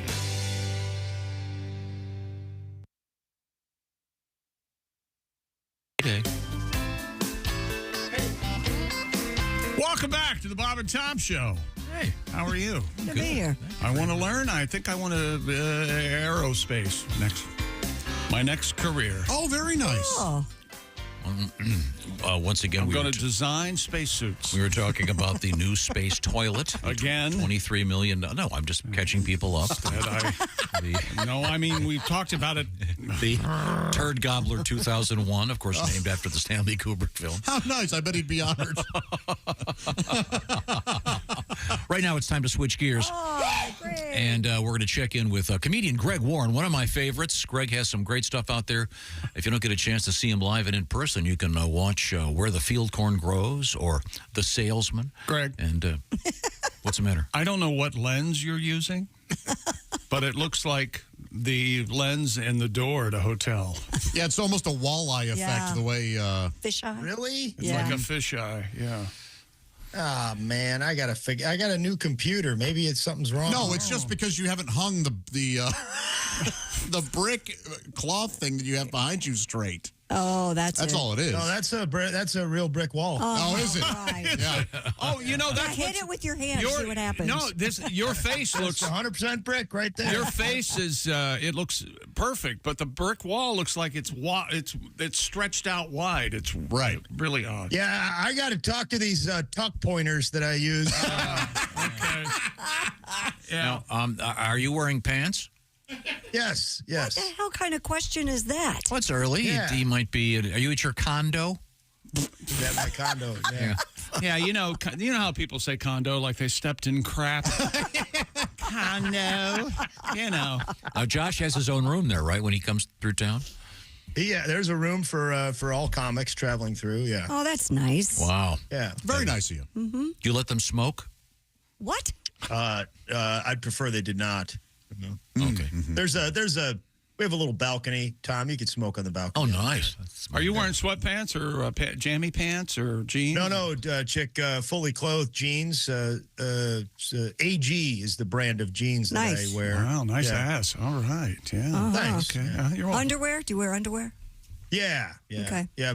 Boxer briefs. Okay. Yep, that's the way you got to go. What color?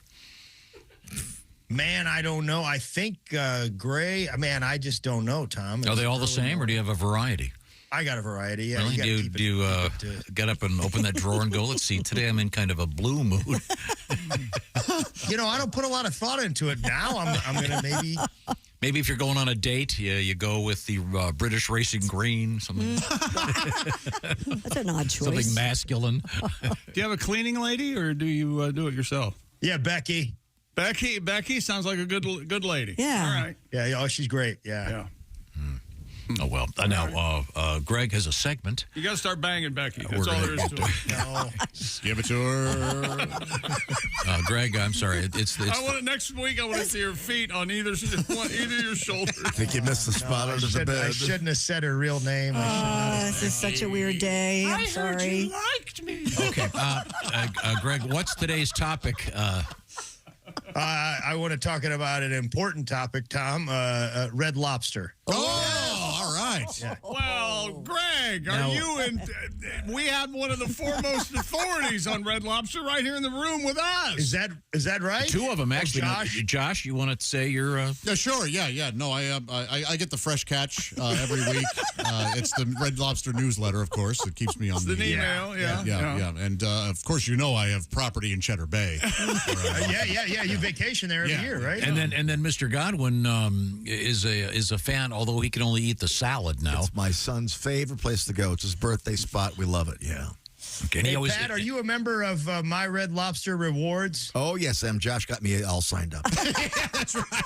I'll tell you this, this is a heartfelt message to the young people out there. It's the biggest mistake I made in my life, not joining that 30 years ago. It's the greatest. If you're a young seafood lover, get in on that, because I could have been retired now. Had I, A lot of savings. Oh, gosh. Mm-hmm. Yeah. Red Lobster was founded by Bill Darden. Bill was somewhat of a restaurant prodigy. At 19 years old, he opened the Green Frog in Waycross, Georgia. It was a 25-seat diner. It was very successful. Bill was ahead of his time. In 1938, Georgia, the Green Frog was not segregated. Very progressive. Yeah. Made quite a bit of money there. Then he went on to own a lot of Howard Johnson restaurants. If you guys didn't know, that was sort of the first national chain of restaurants, Howard Johnson's. Fried clams were the best ever. Were they the ones with the orange roof? Yeah, Yes. and the orange and blue. They had like a teal blue color. Are they gone? You could find a couple, I think. There's still some, yeah. Really? Okay. Yeah, My but grandma- they were very prevalent. My grandma always called it Hojo's. Yeah. Was that? So did mine. Oh, okay. Yes. Absolutely. Yeah, I just don't like these people that over familiarize. You know. Well, I think she. Nothing against your grandma, but she doesn't know Howard. Or did she? Maybe she did. We don't know about it. Maybe she What did. would she call Red Lobster? Relo.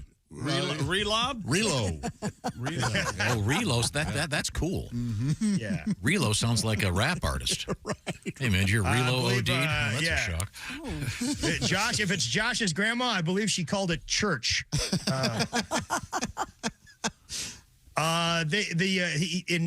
With all his Hojo money, as it were, in 1968, him and his partner Charlie Woodsby opened the first Red Lobster Inn in Lakeland, Florida. Lakeland is sort of halfway between Tampa and Orlando.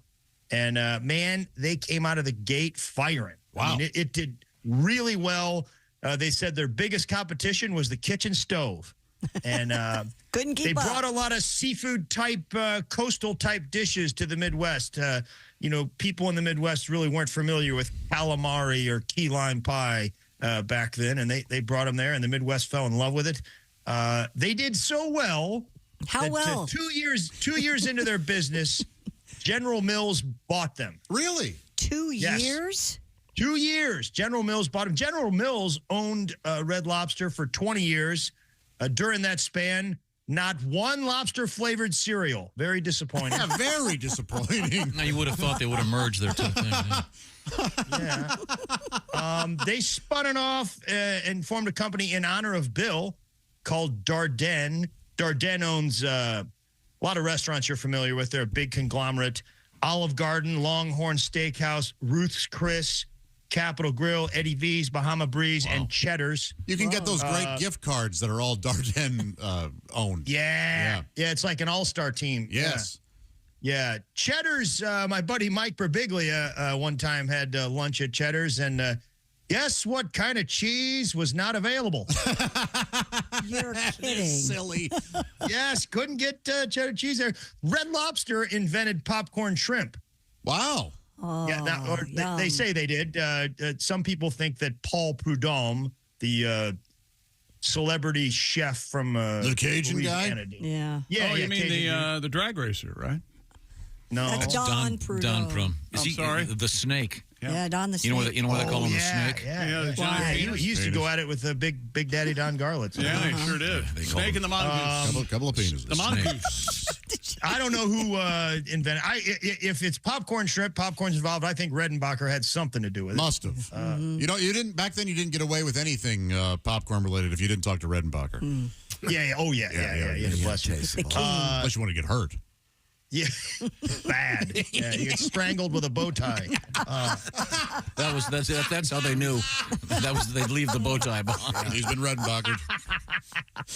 A lot of sodium in popcorn shrimp, guys. Oh yeah, 1,860 grams. You're going to get pretty much all your sodium for the day in one order of popcorn shrimp. But if I know Red Lobster, and I do, you can go there right now, and somebody is putting salt on their popcorn shrimp. Yes, they are. If you put salt on your popcorn shrimp, that is like putting salt on your ocean. There's enough in there. They invented the first POS system, point of sale. Oh, I was way wrong. Yeah, I know, Josh. I was looking at my YouTube videos the other night, and somebody had a comment in there said I was a real point of sale. And that's what I meant too. What is the vulgar meaning of that? Piece of POS. Oh, Tail. Yeah. Piece of tail. Red Lobster, Darden spun him off in 2000. Or no, I don't know. They spun him off. Oh, way to do your research. 2014, Josh. Okay. I got it. Yeah. Well, that's they quite got the rid of difference him. between 2000 and 2014, isn't it? That's 14 years. 2014. No, no, they we can went believe to- a word he says. It's Golden Gate Capital. Look it up, dummy.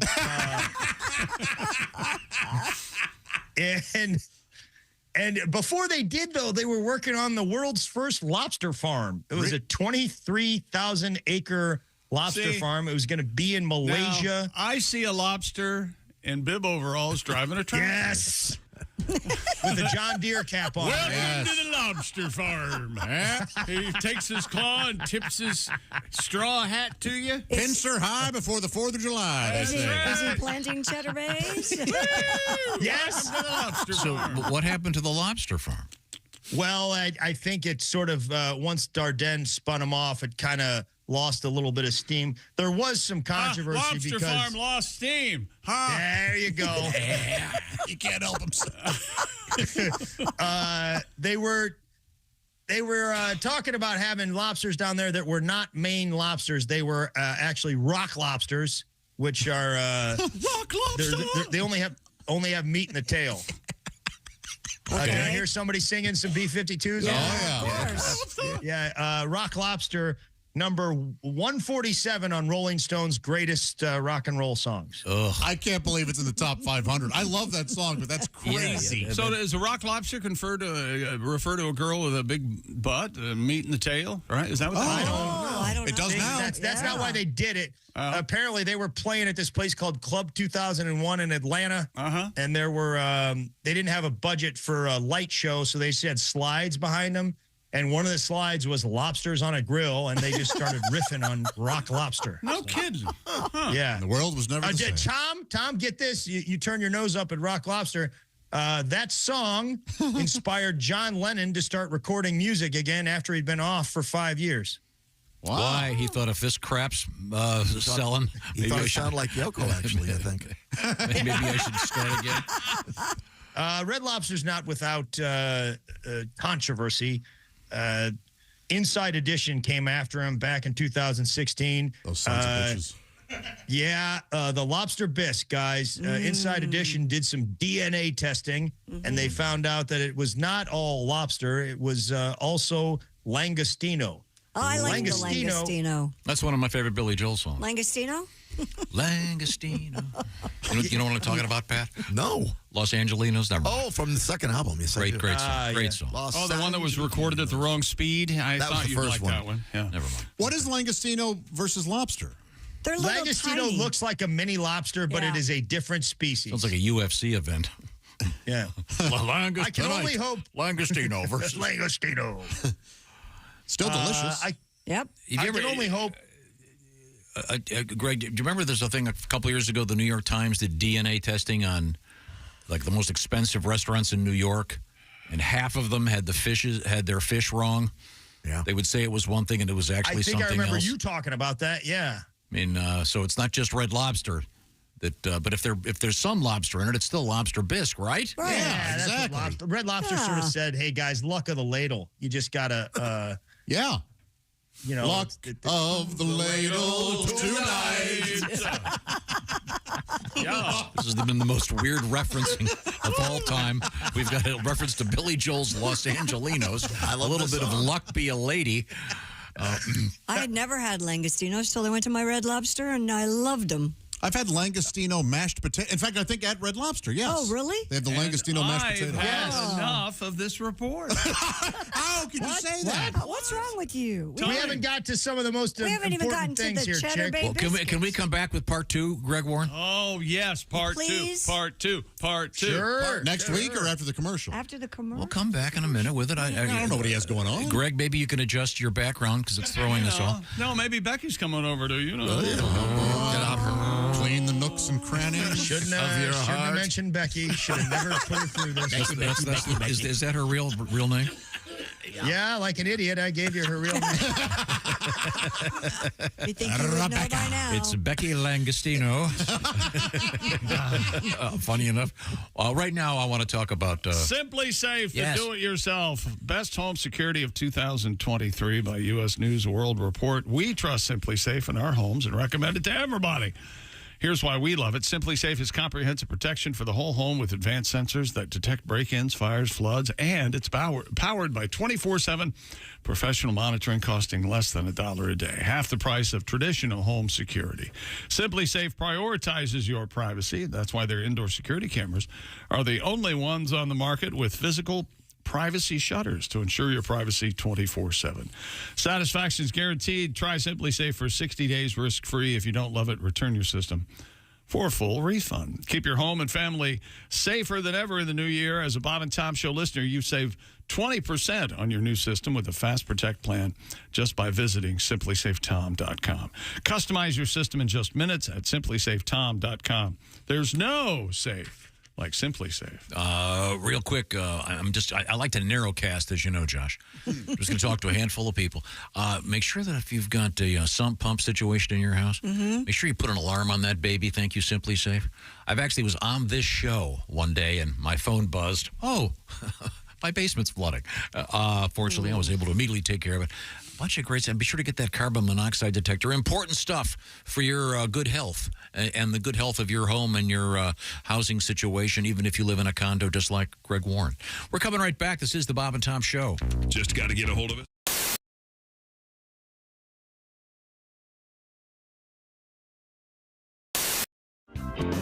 I'm gonna play a new song for y'all. See if you like it. See if you like it. All right. And be sure and Bob go ha ha ha like you do. Yeah, I can do that. I was just getting ready to do that after I saw your picture. That looks pretty accurate. Yeah, Have you ever had one of those days when nothing goes right? Your wife starts bitching about whatever it was she was bitching about last night. So you escape into the bathroom just to sit there on your throne. But after you finish your business, the toilet paper's gone. Well, it's a great day for me to whoop somebody's ass. It's a bad day, so you better get off of my back. You might get cold cocked if you cross my path, 'cause it's a great day for me to whoop somebody's ass. Yeah. Of all the radio shows I've ever done, I've never done one where they could sing a song they've never heard. Isn't that amazing? I was thinking. I was just thinking the same thing. How do we know the words to a new song? Y'all must be working for Dionne Warwick and the Psychic Friends. Well, I was running late for work, so I poured me some coffee to go. And just before I had a flat tire, I spilled it all over my clothes. When the highway patrolman pulled up, I thought that help was on the way. But when he saw that tire tool in my hand, he shot me with pepper spray. Laugh. Well, it's a great day for me to whoop somebody's ass. It's a bad day, so you better get off my back. You might get cold cocked if you cross my path, 'cause it's a great day for me to whoop somebody's ass. All right. This last verse is for everybody that don't like their boss at work. When I finally made it to work, I was 15 minutes late. I told my boss about the flat tire, but he fired me anyway. So here I am in the parking lot, just waiting by his Corvette. I'm gonna give him a goodbye present that he never will forget. Laugh and sing. It's a great day for me to whoop somebody's ass. It's a bad day, so you better get off my back. You might get cold cocked if you cross my path, 'cause it's a great day for me to whoop somebody's ass. Oh, yeah. Thank you. Paul Thorne.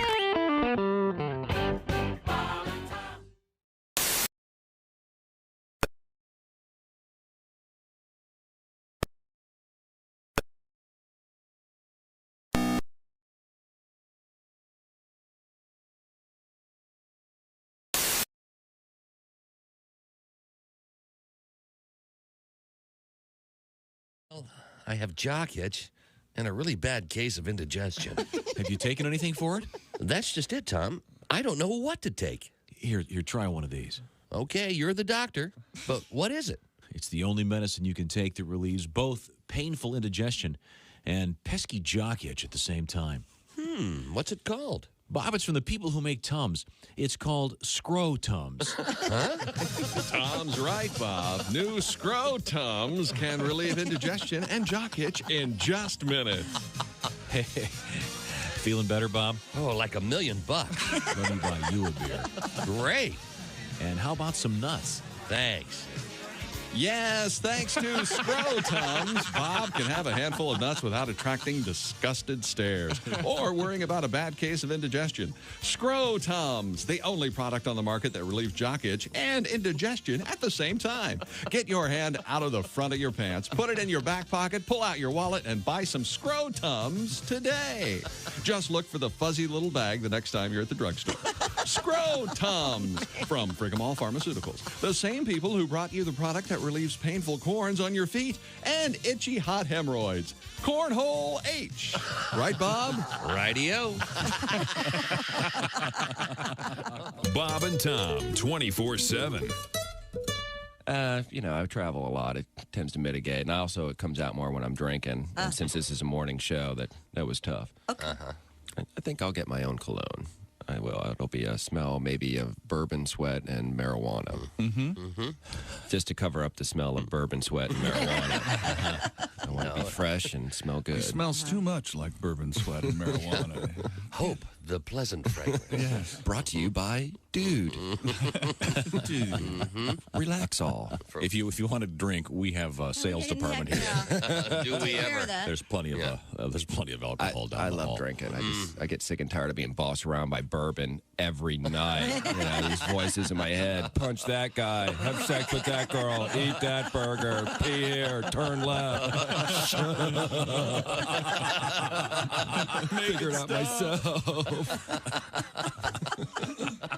Jimmy Schubert is our guest. But I prefer mobile food myself. I prefer food that's had to make it in the world just like I have. If I'm going to eat food, I prefer food that doesn't come from the ground. Because vegetables, they suck the nutrients from the mud. Would you eat mud? No. Then why eat the middleman? God made animals slow enough to catch. He obviously intended for us to eat them. Besides that, what's the fun in hunting a vegetable? Any moron can sneak up with a carrot. Some of that stuff's not even food. Celery, that's not food. That's like dental floss trapped inside a carbohydrates. I was reading about celery. There's 4 calories in a stick of celery. 4 takes your body 6 calories to process. A stalk of celery. You could kill yourself eating celery. That's not food. That's slow suicide. Hi, everybody. This is Mark Sweeney. Could be a winner. Hey, welcome back to the Bob and Tom Show. We need to rejoin Greg Warren for this week's Warren. A special bonus edition of the Warren Report. So exciting. We're talking about Red Lobster. It's with fun. Greg Warren. Greg Warren does what they call deep dives into various topics. Today's topic is apparently the Red Lobster restaurant chain, of which Josh, you're a member, is that correct? Yes, I'm a member of the, I get the Fresh Catch, the newsletter, of course, to keep me up on the news of what's going on. And I'm also a member of the Red Lobster Club, or whatever, where you get discounts and things. No, and Greg Warren's been doing the deep dive. Where did we leave off, Greg? Well, Tom, we left off right before pretty much, I think, one of the 2 or 3 most important things at Red Lobster. Brooke Shields made Endless Love famous. Richard Marx made Endless Summer Nights famous. But Red Lobster made Endless Shrimp famous. They sure did. They sure did. Endless Shrimp is a big deal there, and it's had sort of a crazy history. It was preceded by Endless Snow Crab in 2003, and that was a bad idea. Yeah, they lost $1.1 million every month that promotion ran. Wow. Right around 3 plates is when they started losing money on your crab. And they also didn't factor in that it takes a long time to crack crabs, so they were backed up. You know, they weren't turning tables over very fast. President Edna Morris was dismissed from the company over that one. You sons of bitches. Wow. Yeah. You can still find Edna wandering the streets muttering, 3 plates. Why would you eat 3 plates of crab? Who's enough? You think she's still defensive about it? You know, Edna, you're being a real crab. What did you say? What did you say to me? Yeah, poor thing. So they replaced it, though. Yeah, with Endless Shrimp. That came in 2004. Originally, you had to eat about 100 shrimp to break them on Endless Shrimp. Whoa. Yeah. I broke and I You do ate want to 100 say... shrimp. My man here can eat 100 shrimp. Cool hand, Josh.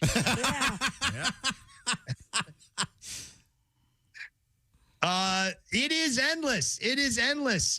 And they tested this in 2016. These 2 guys from Business Insider magazine took a trip to Red Lobster. Yeah. They stayed there for 8 hours. They ate 305 shrimp, and they were not asked to leave. They were cheered on by the waitstaff. Yeah. And the manager came over and offered them shrimp items that were not even on the menu. What? Yeah. Sorry, Josh. It's always been a lifelong goal of mine to be cheered on by a waitstaff.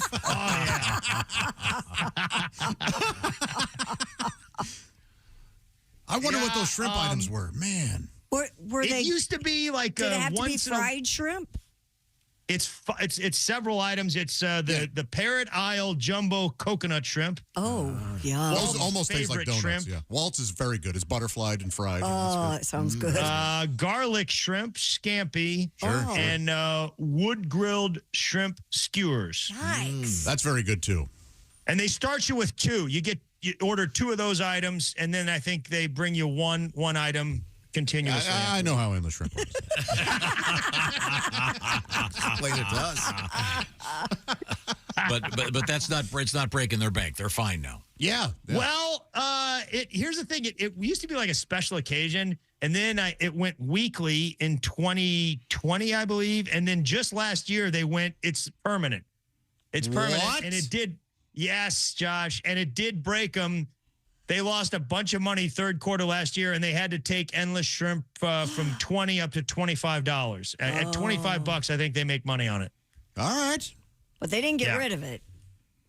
No, it's there forever. Okay. It's every day. You can go today, Christy, if you want. I might. I knew a server at Red Lobster, and she said that during Endless Shrimp, when it was just like sort of seasonal, or that it was like they almost couldn't ask off. Like they were always so busy. Yeah, it's like New Year's or Valentine's Day. You can't ask off. Right. Restaurant business. But they loved it because it was great. Yeah, great service. Josh, do they still give out bibs? Oh, I'm sure. I think you have to by request. Lobster, yeah.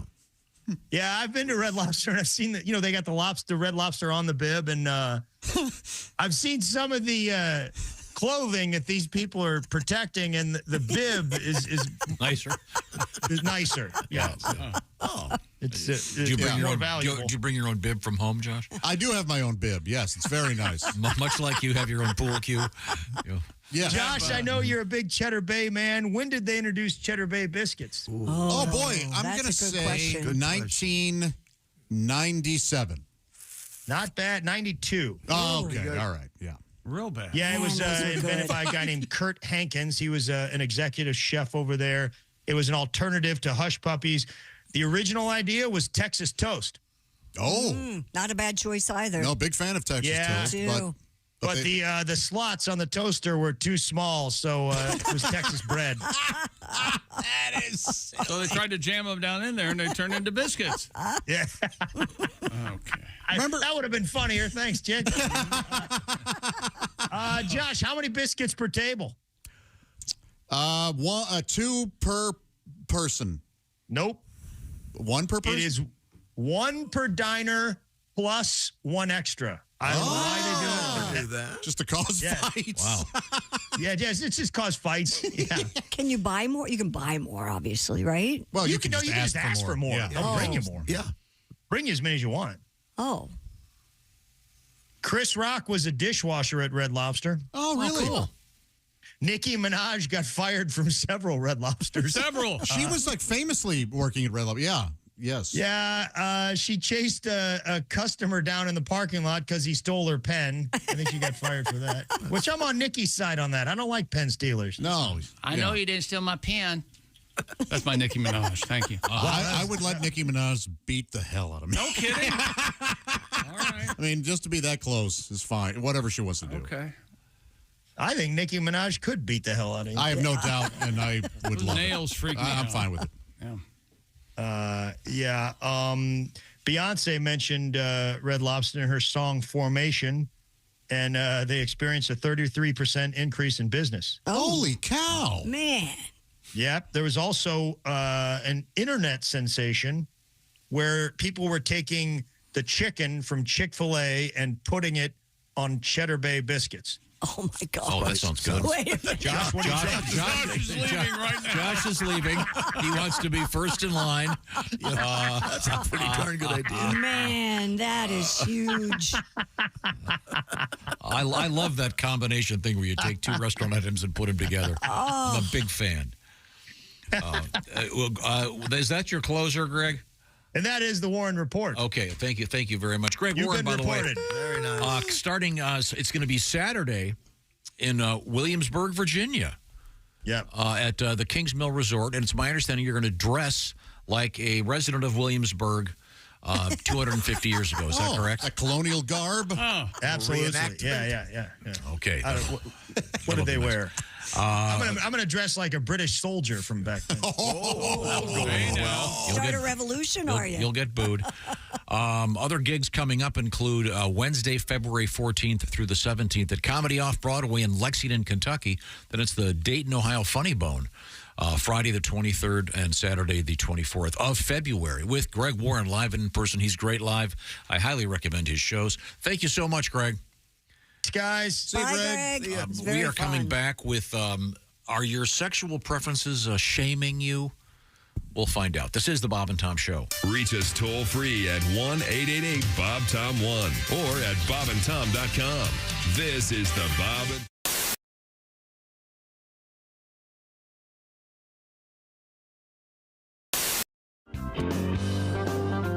Let me see this pair of panties with It kind of looks like the cushion. Yeah, see? And it's Is it a regular pair of panties? God. Oh, look at there you that. go. More of us could fit in these. Should I try these on? Can we see your butt right now? I mean, Sure, Bob. well, I want to see the before and after. Well, I can't. Well, she's in a skirt, though. You really can't. Oh, okay. Well, I don't know. Okay. Do you have them on? Monitors? No, I don't have them on. Well, that's really rude. Wow, that's your big ass. Wow. Look at this. Nipper attack. Like, Kill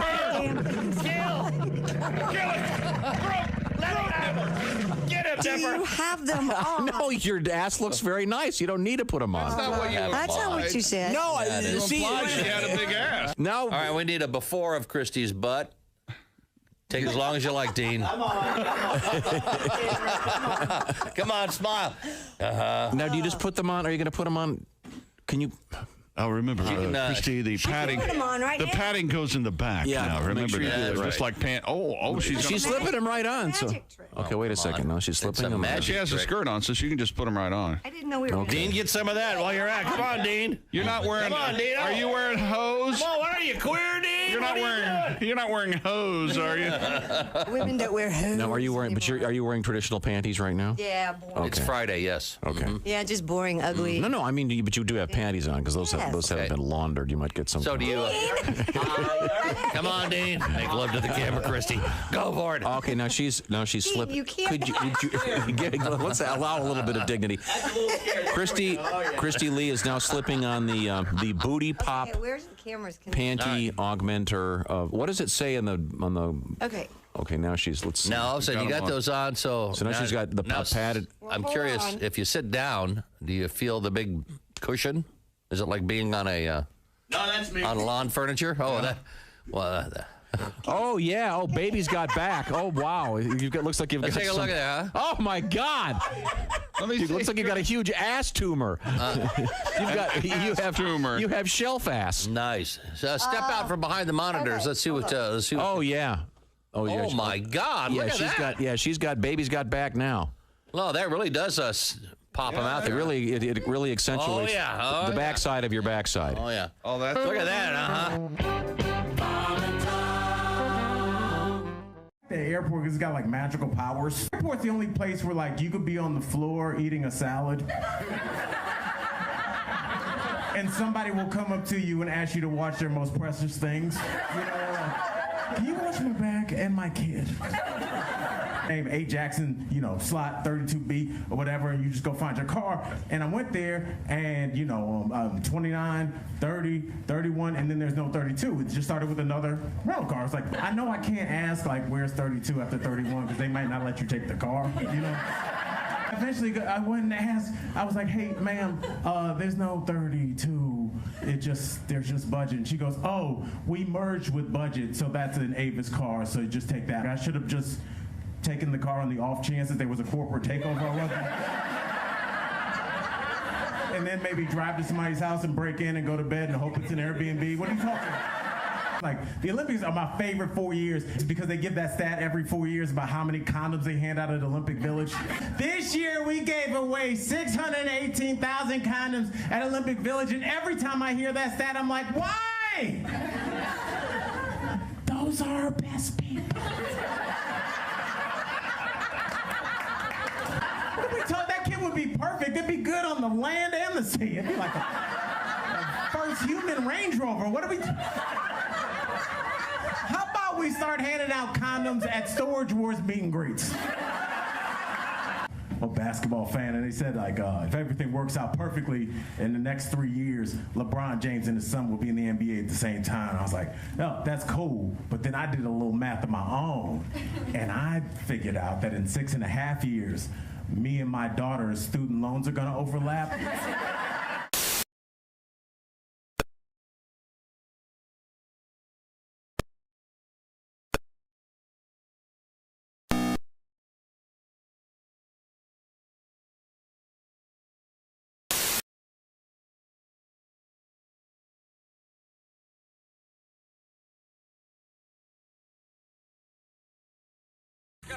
Lifestyle. I love the disco lifestyle. All right, let's. Disco is always.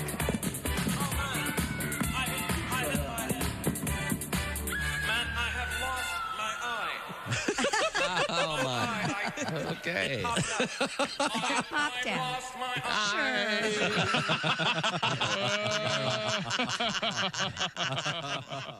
Essential Morning Radio.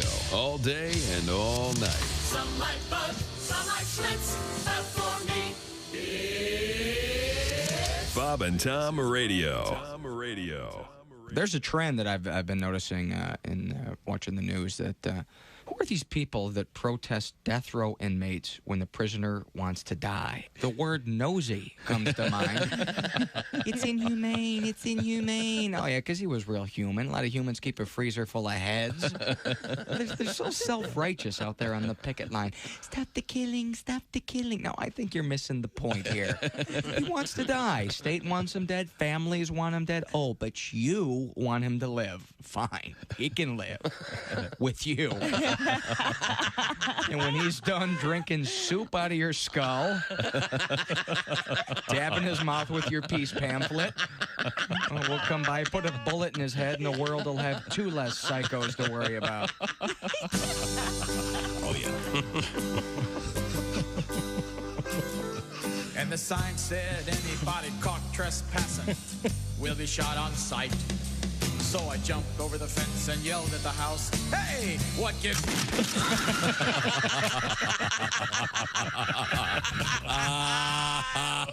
Essential Morning Radio. All day and all night. You might as well shoot me when the beer runs out. Bobbin. Hey, welcome back to the Bob and Tom Show. At the news desk, it's Christy Lee. Hello. There's Pat Godwin in the performance room. Hi, Chick. There's Josh Arnold. Hi, I'm at the Steven Singer Jewelers Sidekick desk, and guess what? Malibu Pink now available in Steven Singer Jewelers 24-karat gold roses. It's the #1 gift for Valentine's Day, exclusively and only available at IHateStevenSinger.com. There's Ace Cosby. I'm Chick McGee, and here's Tom Griswold. What do you think? What do I Is think? it that time? Time? No. No. It's not that time? No. Okay. Well, we can save it. We can No, do Tom, it. it's opposite day. It's opposite day. Play the dumb music, will you? No. It's fine. I refuse to play the dumb music. It's fine. All right, well. Who's that sexy man with a deep voice? Ace Cosby, here he is with his joke of the day. I have a friend, he's a magician and a chef. Whoa. His food is ta-da for. Ta-da That was Ace Cosby's joke of the day. And it was brought to you by Sleep Number.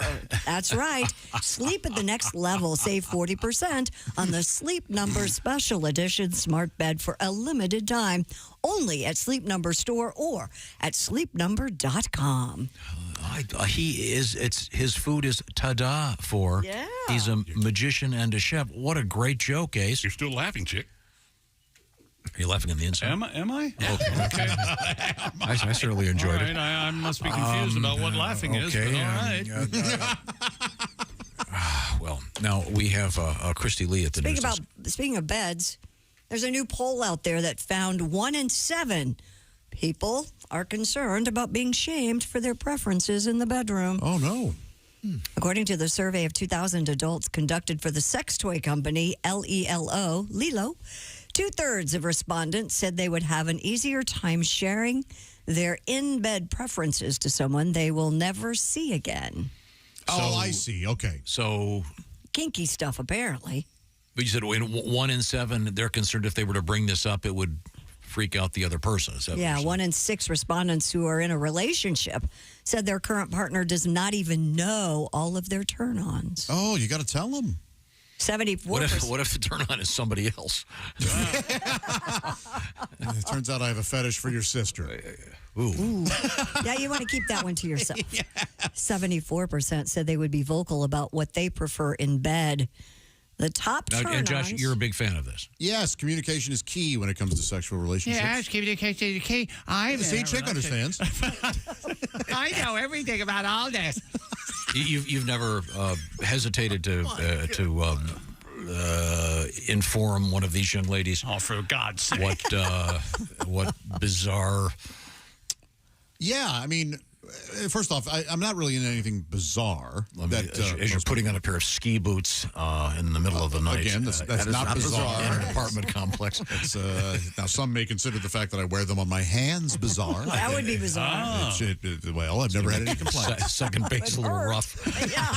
Third base, I don't even want to get into. It's impossible, but so you're saying it's important to tell them, but 1 in 7 doesn't want to tell them. That's right. In the case of one-night stands. No, well, I 1 in think, 7 in the case of one-night stands, 1 in 6 when it comes to relationships, you said. Yeah. Okay. One-night stand, you don't always have to. You can get by with. No, it said 2/3 of the respondents said they would have an easier time sharing their in-bed preferences to someone they would never see again. Oh, you read it wrong the first time. Yeah. No, I didn't. Oh, I just didn't listen, I mean. You weren't listening. 1 in 7 are concerned about being shamed for their preferences in bedroom. Why aren't they using 10s? We're used to 10. Man. If they used 10s, I would have listened. What are your top turn-ons? Top turn-ons are? If she likes me. That's That's number 4. That's a big one. That's number 4. There was a time when I didn't care if she liked me or not. It's become fairly important. She has Yeah. to be attracted to me. Yeah, partner telling you, I like that is a big one. That's number 4. I love that. Do you? Yes. If I'm doing something and you like it, let me know. Number 5. Add another 50. Gratuity is not usually discussed. No, the 5th number, the top turn-ons. Number 5, a partner undressing you. No, leave it to me. I got this. Yeah. Number 3, being a good kisser. You're going too Oh, sure. Yeah, that's always fun. The undressing thing, should you inform them, hey, by the way, would you mind taking my shoes off for me? I can't bend over anymore. That takes the sexiness out of it. Yeah, the undressing thing, yeah, that's just weird. Number 2, neck kisses. Love it. Man, people love that. You love that? Sure. Yeah, it feels good. Yeah. And the number 1 top turn on, obviously, foreplay. Oh, sorry. Foreplay? I was going to say attendance. Yeah. Foreplay is sometimes better than the actual act itself, isn't it? Get to it. Oh, Pat says no thanks to the foreplay. 64% of those surveyed said they would share what turns them off with their partner. Yes, that's important too. Okay. What Again, turns you this is off? a problem if it's them. You know what I'm saying? Yes. My big turnoff is your face, your attitude, your voice. Well, what turns me off? When she tells me how much time I have left. Hey, pal, you got 8 minutes. Meters running. It's like the car wash. Pick it up. Being flirty with other people, the number 3 turn off. Number 2, talking about exes. And the number 1 turn off, poor hygiene. Oh, yeah. Those are all That's pretty a good. big one. Those are all good. Yeah. No, it's fine. No. I just found this nose clip in the laundry room. Speaking of hygiene. Does food in bed turn you off? Turn me off? Yeah. No, it's not an issue. We don't eat in bed. Yeah, now, are you saying like chocolate sauce during Oh, you mean whipped like cream? sexy Or are you saying like, hey, food? what is this, half a hoagie? What, you eating a sandwich? No. No, we don't eat No in the food. bedroom. Coney dog? What about Coney dog? Do you guys eat in your bedroom? No. No. Peanut butter? No. It'll get you off in a jiffy. He's so excited. Speaking of hygiene. Now, do you joke around, Josh? Do you like? Yeah, I like having like fun. you'll say, hey, by the way, I've got to go get some jumper cables before we keep going.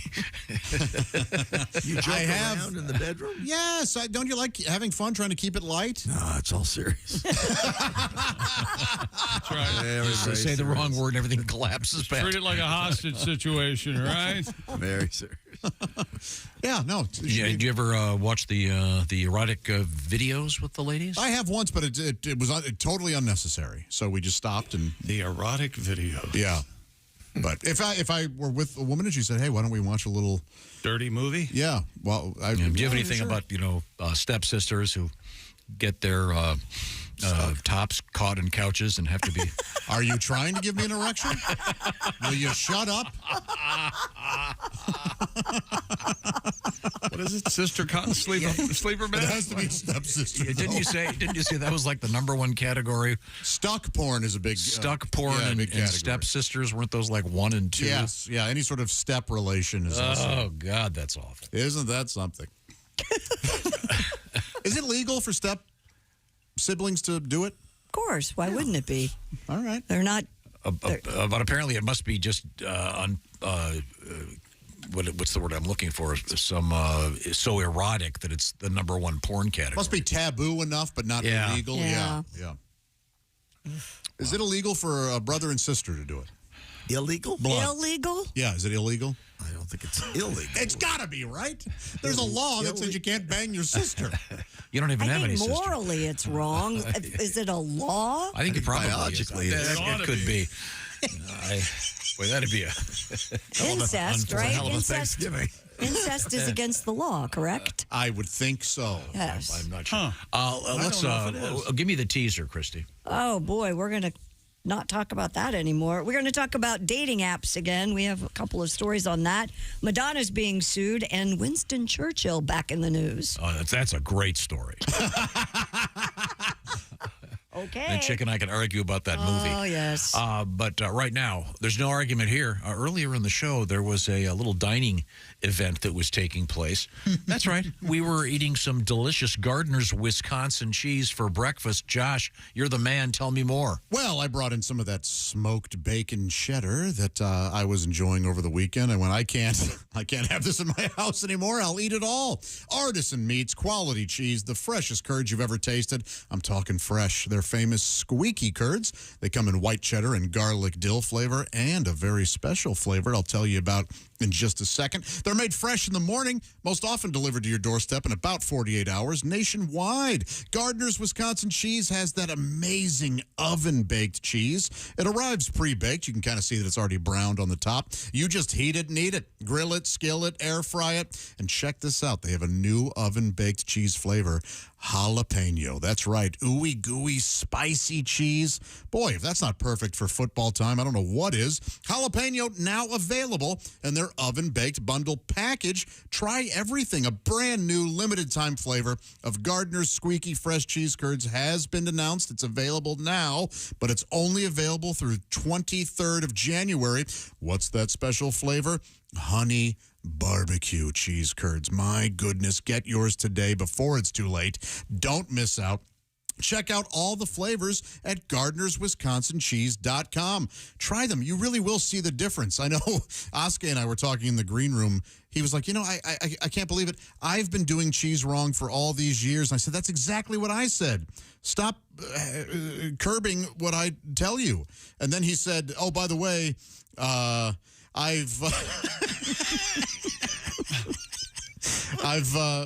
been wanting to try other flavors. And I said, guess what, pal? I've got them all. And we're going to try more this week. In fact, a cheddar Swiss mix that I'll be bringing in tomorrow. Especially during football season, you want the right snacks for you and your guests. Gardner's Wisconsin Cheese is the place. Receive free cold pack shipping and free cheese curds when you spend $59 or more at GardnersWisconsinCheese.com. It's really great stuff. You're going to love it. That's GardnersWisconsinCheese.com. Oh, delicious. Thank you very much. Coming up, comedian Reno Collier and some interesting stuff in the news. This is the Bob and Tom Show. Hi, this is Dr. Will Miller, and you are listening to Bob and Tom Radio.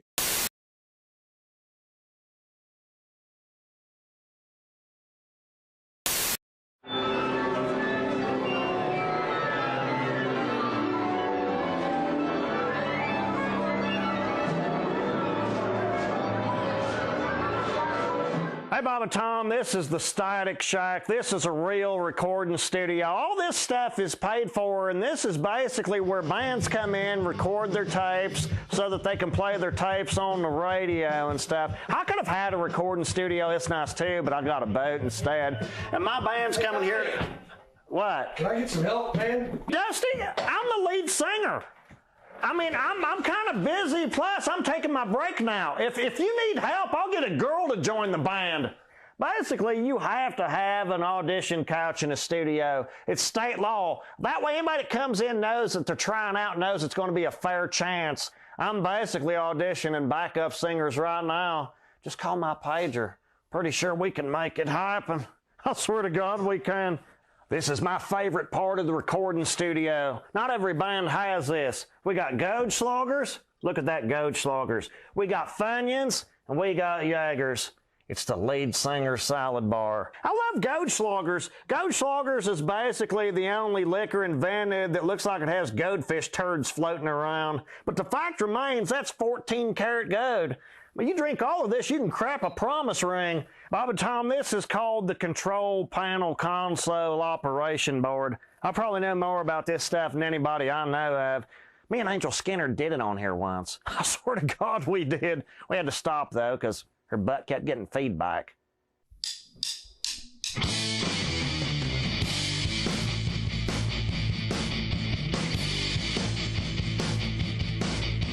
Late night party at the pizza barn. Have no idea if you get this hard. $80 tab, try to split it 4 ways. But that don't work when the drummer never pays. Scotty got the pizza, boner bought the beer. Then our waitress says, are we finished here? Let me put the tip in, cause you're so hot. Let me put the tip in. swear to God, let me put the tip in. I love your hair. Let me put the tip in. It's only fair. I swear to God, I'm the best tipper. I lay it right here on the table to prove it. Long dark hair hanging down her back. Had asked for days causing a pork attack. So fire ass hot, she should be on stage. A meat lover's dream, making minimum wage. Let me put the tip in. Come over here. Let me put the tip in. Get your beer. Let me put the tip in. I swear to God, let me put the tip in. Check out this wad. Hey, that's only 10%, baby. Look, you want to see a little more?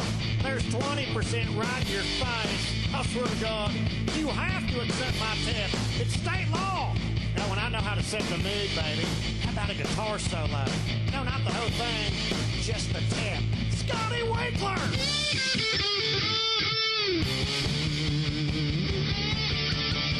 Let me put the tip in. I swear to God, let me put the tip in. Give me the nod. Let me put the tip in. Let's try your car. Let me put the tip in. Or the salad bar. Let me put the tip in, baby. You'll always come out ahead. I swear to God you will.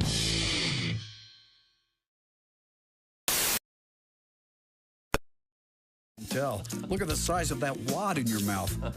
Hey, look, I'm blowing a bubble. Look, I've got gum all over my face. Wait, let me take a picture. There's caffeine in every bite. Chew a wad, but not in haste. Sorry about that salty taste. Hi, this is Paul. And this is Storm. And we're Paul and Storm, and you're listening to Bob and Tom Radio. You know, I found out that I'm left-handed. Yeah? All these years, I didn't even know, man. Didn't know. Didn't know. It was Saturday. I was brushing my teeth, and I looked in the mirror. I gotta get a new baseball glove. Mm-hmm. Yeah. That don't make sense. Man. But you gotta know yourself, though. Yeah. You know, I found out I can't eat rat poison either. No? I'll be damned. I'm After all these years. I'm rat poison intolerant. It's handy to know. Paramedic told me.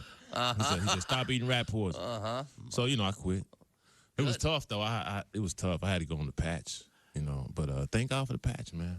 Saved my life, man. They got patches for everything these days, Chicky. They got patches for us. You want to quit smoking? Got a patch. Birth control, they got a patch for that. Mm-hmm. If you got an eye missing. They have a patch Yes, for they that? do. Yeah, And on that note, we're taking off. This is the Bob and Tom Show. So, Mark, you're a single guy. Yeah, I tell you, though, it's tough because I got these neighbors behind me. Really? My neighbor, Gail, very... Gail? Gail is a woman who just moved. Her bedroom wall is right behind mine, and she has a new boyfriend. And I found this out. His name is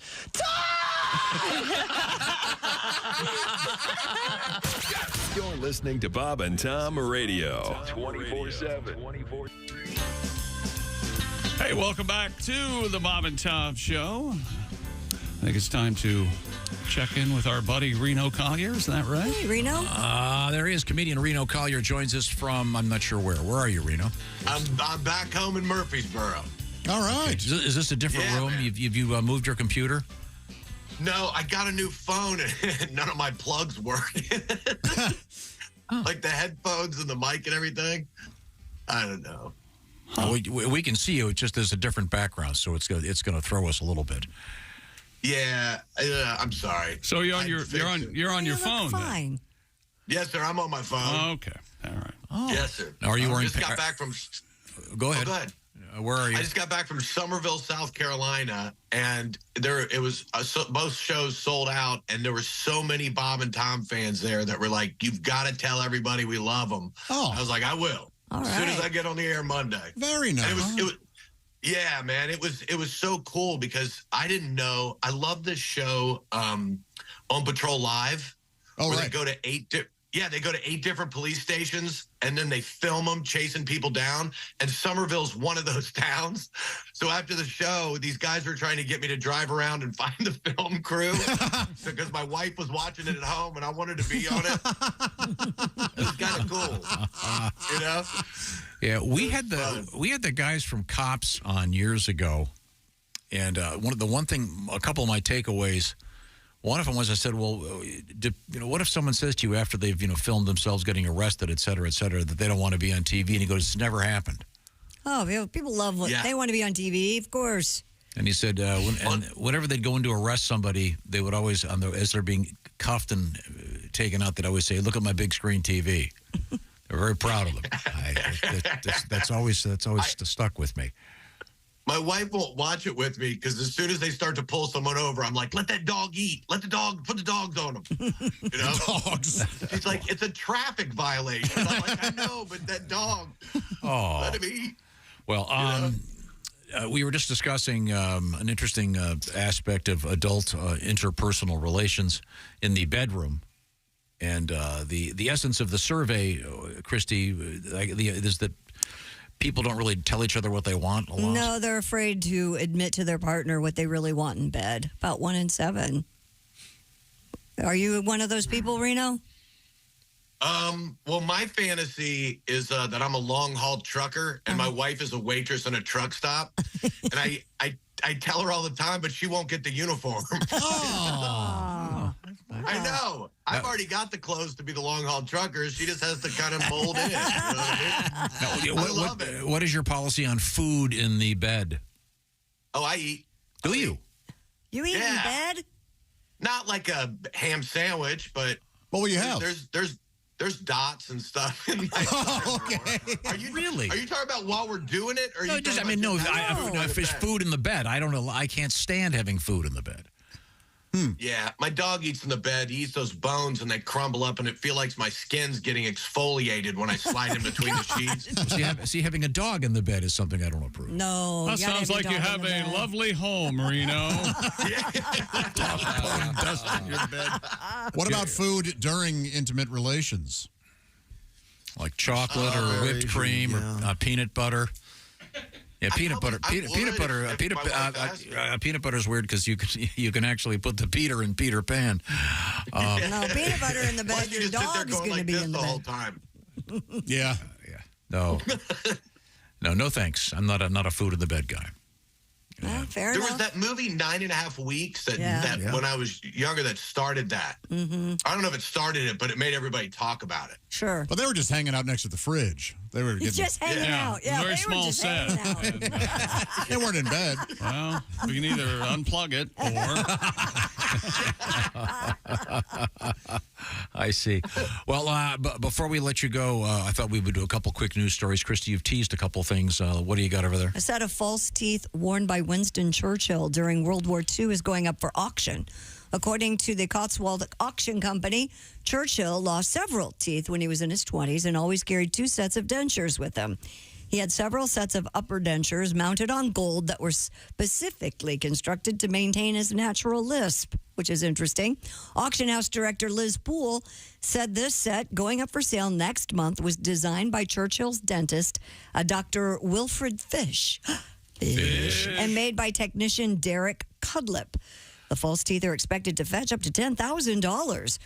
Andrew Bullock of Keys Auction House in Elsham told CNN that the teeth were, quote, prone to breaking, especially when Churchill got a bit angry. One set is thought to be buried with Churchill himself. Another is displayed in a museum at the Royal College of Surgeons in London. What would you do with them? I have no idea. Put them in a... Would you put them in your mouth? No. Yeah, you'd want to try them on, wouldn't you? Yeah, it just tastes like whiskey and cigars. Oh, you would not put those in your mouth. You've seen that famous video on, it's viral on Instagram. Churchill going down a water slide. What? I've not seen it. Yeah. No. Does he look like he's enjoying himself? Yeah, he looks like he's having a great time. And it looks like when he hits the water from being on the water slide, it looks like his trunks come off. But it wasn't. It was some sort of tray-like device he was riding as he was going down. So it does look like his Is he trunks shirtless come or is he wearing like one of those onesie? He was one of the onesie. Yeah. Yeah. the kind of swimsuit that Tom likes. Right. With the big stripes. I mean, I think it's probably important that he had his front teeth. Yeah. It's it's kind of hard to follow a leader that has massive gaps in the front of his mouth, I would think. Well, that's where Mind the Gap came from in England. It was originally about his teeth. Oh, sorry. Do you suppose he had a set of like casual teeth and then a formal set for war teeth? Clean ones. Like the way you have when you get home, you put on your sweats or your jeans, you kick back. I had no idea we had one of the finest Churchill impersonators here. Ladies and gentlemen, Pat Godwin is Winston Churchill. He's on my back teeth. Amazing. Simply amazing. Have you seen Kanye West's titanium teeth? I have. What? Yes. Who cares? Yeah, he had his teeth taken out and titanium dentures put in. He did? Yeah, he looks like that guy on the James Bond movies. Great. If you're friends with him, will you help him? Somebody give that man some help. Let him throw down, man. Sounds like he has it all together. We disagree about the Churchill movie. Chick and I don't agree. I love Gary Oldman. I love To the Moon and Back. He in The Professional. He's the police the cop who goes in, get me everybody. Everyone. Man, he's great. He's a wonderful actor. And in True Romance with Christian Slater, he's great. Yeah. He's great in that new BBC thing. Wild Horses. Oh, slow horses. He's great in that. But Tim is Churchill. He was just a Muppet in a suit. No, he was fantastic. He was a Muppet. The Muppet. I thought he was great too. The suit should have won the Oscar. I thought it was great. I know. If anybody wants to play a good drinking game, put it on BritBox and drink every time someone says extraordinary. It's freaking constantly extraordinary. You don't drink anymore, so what do you do with apple juice? And then if you just got Yeah, man, I get fired up. I'm trying to cross the line between pre-diabetic and diabetes, so I throw down with some sugar. Okay, good. Christy. Two New York City men are suing Madonna after the star started a concert late. According to ABC News, Michael Fellows and Jonathan Hayden attended Madonna's December 13th celebration tour show at Barclays Center with tickets indicating the show would begin at 8:30. The lawsuit states that Madonna did not take the stage until sometime after 10:45 p.m., and the show let out at around 1 a.m. The men who said they had to get up early in the morning are suing Madonna, Live Nation, as well as Barclays Center for unconscionable, unfair, and or deceptive trade practices for promising the public that the concert would begin at 8:30 p.m., knowing that the singer would not begin performing at the advertised start time. The pair argues there was a breach of contract. After the show let out, the men said they were confronted with limited public transportation, limited ride sharing, and or increased public and private transportation costs. The lawsuit seeks class action status because the men said it's their belief other celebration tour concerts goers became similarly late. Oh, I'm sorry. That's not how celebration tour concerts began similarly late. So that's why they're doing a class action suit for everybody who went to a Madonna show. The lawsuit seeks unspecified damages. I'm not sure it's illegal. It's just rude to be that disrespectful of your fans. You start the show 2 hours and 15 minutes late. Yeah, ask Axl Rose about that. You know how hard it is to get an Uber to a place for mom? Of course she's late. What the hell you want her to do? You ever try to get your mom ready just to go to the store? Try a concert? Yeah, she's elderly, right? Yeah, but I she has a hard time dancing. I do hate it when they start super late. I do too. It is rude, I think. Rude. Well, if it says 8:30, at least start by 9. That's normal. 10:45. Wow. Yeah. Wow. Right? Wow. That's all right. What was she? I mean, why was she so late? What was she doing backstage? I have no idea. Douching, probably, or something. Oh yeah. Big Didn't want, Daddy Kane. didn't want the front row to faint. All right. Okay. Does the splits and sticks. Oh, her eyes do seem awfully high on her face. That's all I'm saying. She does have some work done, that's for sure. Maybe she should just do matinee shows. I mean, let's face it, the demographics are getting up there. Is that starting to happen? Well, Jamie Lee Curtis was big on this not too long ago. Yeah. She was talking about how she wished concerts would start at like 6. I would go. A lot of people would Well, yeah, go. our lives are so weird because we go to bed so early, Right. get up so early. But Jamie yeah. Lee Curtis was whining about something? That's rare. Oh, sorry I brought it up. Now he's going to don't get Josh America's started. sweetheart. Really? Just won the Oscar. Okay, boy. Well, why? Again, No, you got one more, Chris? Barely acted in that thing. A new survey reveals some of the unlikely places people are looking for love online. According to the poll conducted And by... you mean locations, not orifices. Yes, Tom. I want to clarify that. I want to clarify that Why for would Reno. This isn't a dating game issue. Well, yeah. In the rear, no. According to the poll conducted by datingnews.com, 50% of respondents admitted to using LinkedIn as a dating site. Hi, how are you? I'm Chick from Dating News. I'm what are you going to do with your advertising dollar this quarter? Was that because they want to date someone as a job? Probably. There are also a lot of catfishing on that, too, on LinkedIn. You got to be aware. 20% of those polled said they have turned to other non-dating apps like language learning platforms to meet people. Nearly 50% said they still go on blind dates, and 40% of singles say they meet potential partners at venues still like bars, the old-fashioned way. I see. So on LinkedIn, that's supposed to connect people in the business world for clients. And so what kind of chat do you have with a lady on that? So, how many words can you type in a minute? Handy with your fingers? Wow. You never had to go on a dating service, did you, Reno? I didn't.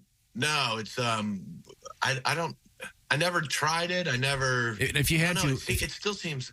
If you had to, what kind of photograph would you put up? Like, would it be like your publicity photograph for your comedy shows? Yeah, a headshot, a signed headshot is Yeah. what I'd put up. I don't know. The thing about that is everybody has headshots. Like realtors have headshots. True. You know what I mean? Right. I'd probably put up something. I don't know, man. I never even thought about it. Well, you'd want to look like yourself so people would Yeah, not be... I wouldn't lie. I wouldn't put in transfer somebody else's head on mine or anything. But post a photo from 20 years ago. Yeah. Pat. Yeah, I think you'd want to look uglier. That's what works. So that when they see you in real life, they go, "Oh, damn." You know what I mean? Yeah. It's like if you tell somebody I lost 50 pounds, they clap. And they don't know if you did or not. Oh, good job. But if you go, I gained 20, they're like, "Oh, good luck." You know what I mean? But no one can tell. Would you use a recent photograph? Or? Yeah, I'd take it right there on the spot. Sure. What would you be dressed in? Question. Like a long haul trucker. Yeah. Oh, there you go. There you What, go. a ladies negligee? What do you want from it? No, I'm just curious. What do you wear on stage typically? Just my clothes. I don't have different clothes for on stage. Like when I got out, I went to military school for all 4 years of high school and had to live there. And when I left, I was like, I'm never, ever going to wear clothes again that don't feel like I'm in bed.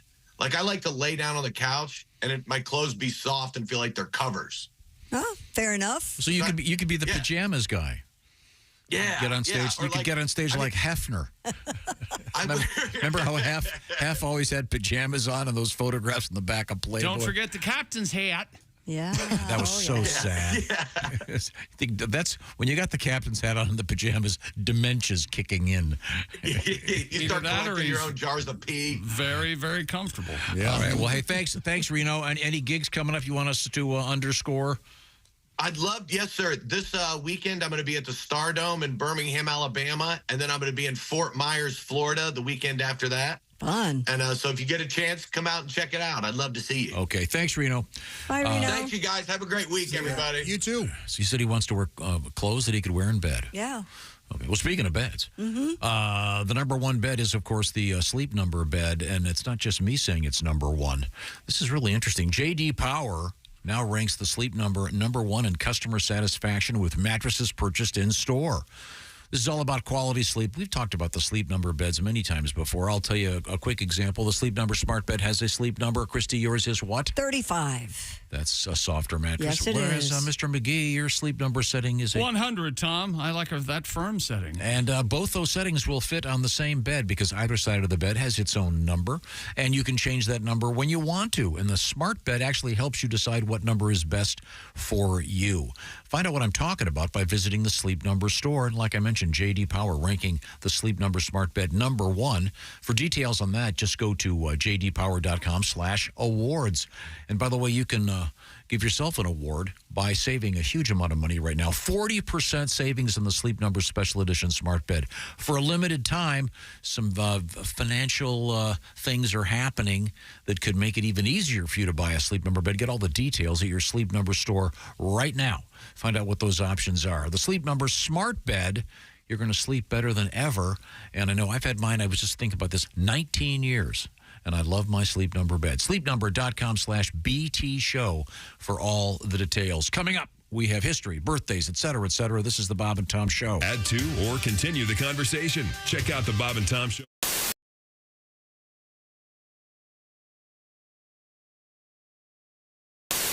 Here in the Bob and Tom program, we have been asking you for questions you get all the time. About your job? Yeah. Dear Bob and Tom, I work at the service desk of automotive. Customers call in and say, hey, the check engine light came on. What's wrong with my car? Ah, well, there you go. I want to always say, I don't know, put your car on the phone. Let me talk to it. Yeah. How you feeling? Dear Bob and Tom, my name is James Brown. I'm really getting tired of people saying, so, do you feel good? Yeah. Dear Bob and Tom, my name is Brandy. Yes, I am sick of people asking me if I am a fine girl. Okay. If you've got questions you're tired of, we'd like to hear from you. Yep. Okay, that's one of my favorite songs. I love that song. Brandy? Yes. Brandy, you're a fine girl? Yes. What a I'll good say wife it. you would be. Yes. But my love, my life. And my love of my lady is the sea. Yeah. Now, why do you like that song? Because I don't is know. that the kind of relationship you want where that's some Where the man who loves you but he has to leave for long? Right. He comes in, gets the good loving, and then he leaves you alone.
All right. How do you think Brandy? How do you think Brandy got to own the bar? She wears a braided chain made of the finest silver from the north of Spain. A locket that bears the name of the man that Brandy loves. She killed and buried out behind the bar.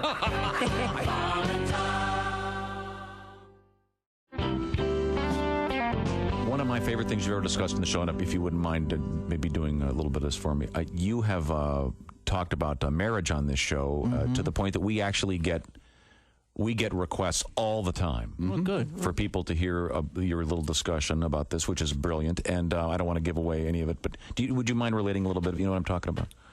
Well, I mean, I was married for 3 years, and which is not a long time, you know. We were supposed to be together until one of us died. True. I never even had a fever. Yeah. My friends were shocked I got divorced. You're getting divorced? That's weird. You seem so happy at the wedding. The wedding? Yeah, that's not part of the marriage. No. It's like telling a shark attack victim, gee, you seemed okay on the beach.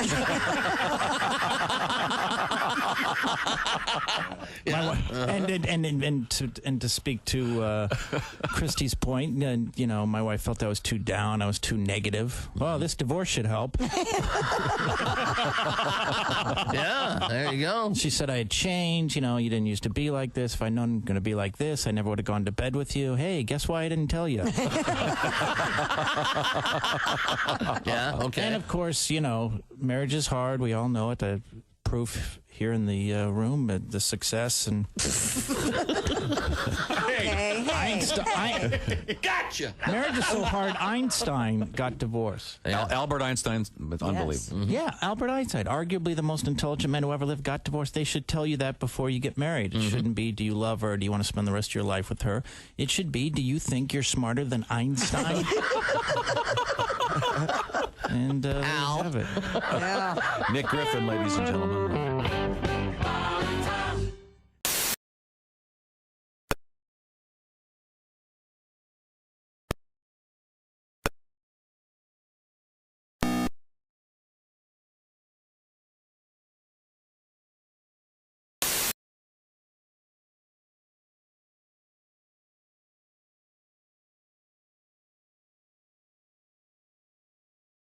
A knocker activity.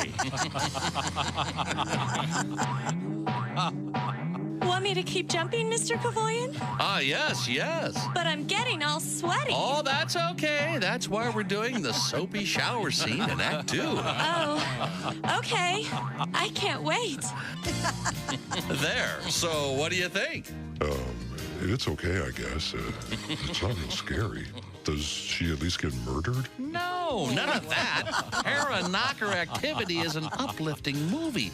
It even has a happy ending. Watch. She's going to need another shower. Good idea. Everybody back in the bathroom. Set those puppies up and roll film. Hi, this is Nick Griffin, and you're listening to Bob and Tom Radio. So what else is in your room? I have dogs playing poker. I have 3 of the dogs playing poker on the wall. You have dogs playing poker on the wall? The big velvet The painting? Is it Not a tapestry? The velvet. They're not velvet. Is it no. a tapestry? I do have dogs playing poker, a tapestry, one of them, but no, they're not the tapestry. Mm-hmm. You have the tapestry that I gave you of my face? It has actually, my comforter. I have that. That's in my living room. Can I tell you this, honestly? In all truth, my comforter is at the dry cleaners right now, and your tapestry is on my bed right now. I slept underneath it last night. Is he facing up or down? He's facing down. Sorry, I've never slept better. Yeah. Really? Lowell Sanders is here with us. I'm on the road. Are you Now, single? Lowell, are you a single man?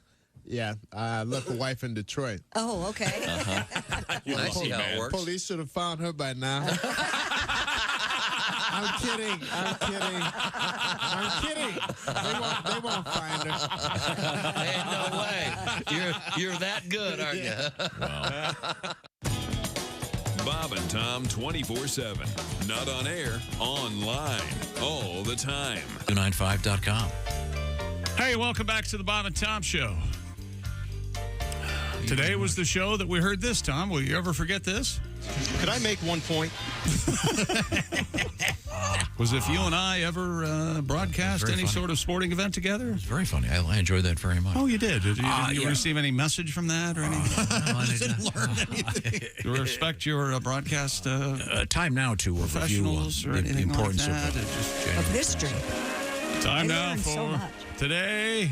It's deuces in history. Tom? It's a big day.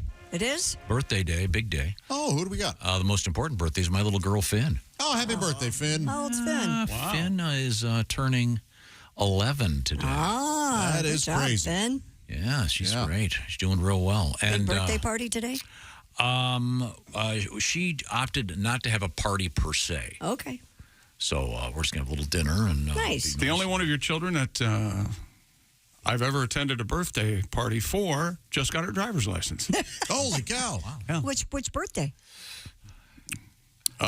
She was just turned 2. Oh, okay. Oh, that's a fun A lot of people look at that and say, was that 14 years ago? Yeah, every bit. Yeah. Last time I was at a home that you lived. You're okay with that, aren't 14 years ago. I don't own that house anymore. You can go back now. Happy birthday, Francis Bacon, who, of course, I think, Josh, I'll talk to you about this. You know what we'll do? We'll take the sausage and hammer it out flat, and we'll make a bacon. No? I think you're overlooking the influence of Sir Francis Bacon on salad bar technology. Oh, I think that without that, tomorrow we'll Do you feature. think they call the kids bacon bits? I hope so. Anybody? Yes. I think tomorrow we'll have our little tribute from the great Jim Gaffigan on the topic of bacon. Did you get your daughter? She turns 11. Are you getting her a pony this year? I'm not getting her a pony. I don't get animals for people.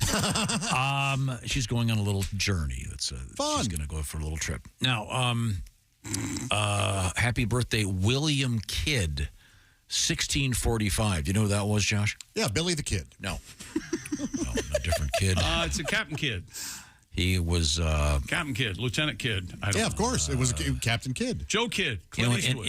Are you going to answer or just keep asking? In the afterlife, Billy the Kid and William Kidd always get each other's mail. They get very pissed. Crazy, yeah. Hey, I'm not that cowboy, he says with his English accent. 1788, Lord Byron. My junior high school was named after Lord Byron. Till they found out he was kind of this pansexual. I was going to say pansy, but all right. No, he was into everything. The woodpile wasn't safe.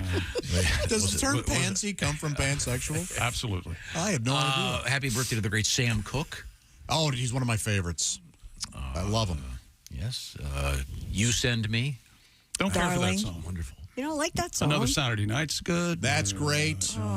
Okay, how about Don't this know much about it. That's when the wonderful world. That's good. 1934, happy birthday to Send Me. What the hell does that Yeah, mean? that one sucks. Bill Bellamy? Bill Bixby.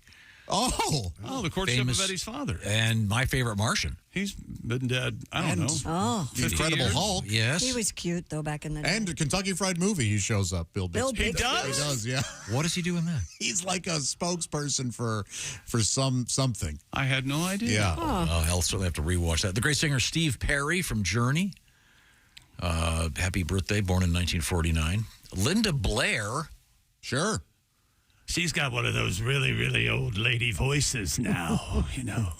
Is she going to return in The Exorcist as the bad lady now? Is that I don't know if she'll be. It's always been my angle on Halloween.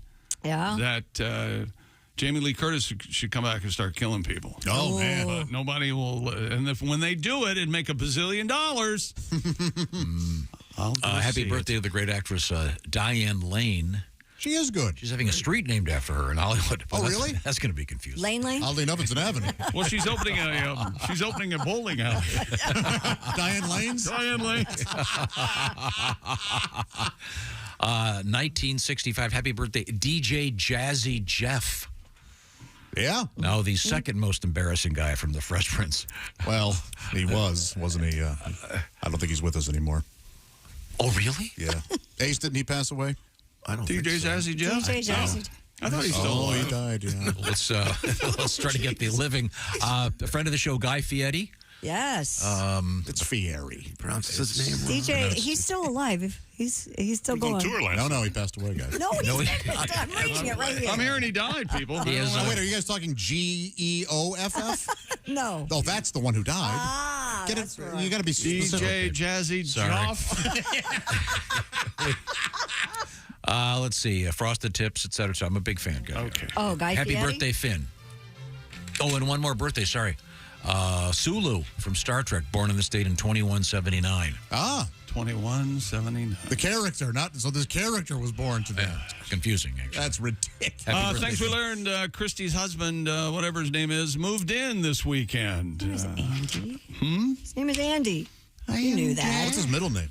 Renee. Renee? That's a lady's name! Andy has a lady's name. Andrew Renee. I love it. Mr. and Mrs. Makes it easier to order women's clothing online. Oh, Mr. and my God, I'm Mrs. so sorry, Travis honey. Kelce watched the Chiefs beat Buffalo in Buffalo last night, 27-24. That's right. Travis Kelce shot her a heart up in the suite. That's very sweet. And America lost their mind. Shoe in. 93 and 79 on the season. We look ahead for the championship week. Yes, I am anti-hugging. Don't care for it, won't do it. Don't approach it. Like Christy said, maybe you just need more hugs. I think you need more hugs. Well, you couldn't I have a be question. more wrong. Oh, good. I'm not really familiar with this DJ Jazzy Jeff. God. Yeah. He is still alive? Yes. Yes. Well, the one is, yeah. And how old is he now? He's 59 today. Is he now like smooth Jazzy Jeff? Just to enjoy the soft, dulcet, smooth jazz guitar styling. You interrupted my... Oh, sorry. I don't know much about DJ Jazzy Jeff. We know. Gee, I can't imagine why that would be. A rapper? He did the turntable stuff. Yeah, he did all that stuff for Will Smith. Did he really do it? Yeah. Yes. Yeah, he had some talent. The way we figure it, Tom and I think that Ian Eagle and Mike Fratello owe us some money. Could I make 1 point? I love Iron Eagle. I just And wanna Iron say Eagle, too, with Louis Gossett earlier, Jr. You had a very patronizing tone towards me. And then it got awkward. We talked about the song Ariel from the fabulous Dean Friedman.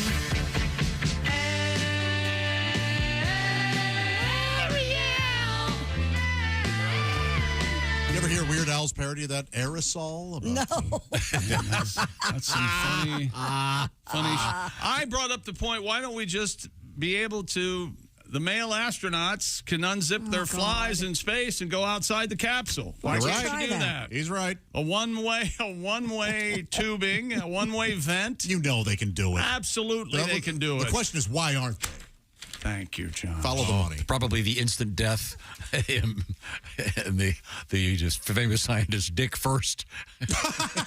No, it'd be Dick. Developed the theory about why you can't pee in outer space. It's Dick Winters. Thank you so much. Happy birthday, Finn. This is the Bob and Tom Show. Thanks for listening to the Bob and Tom Show this morning. Even though we're not too much to look at, you can also watch the show on our YouTube channel.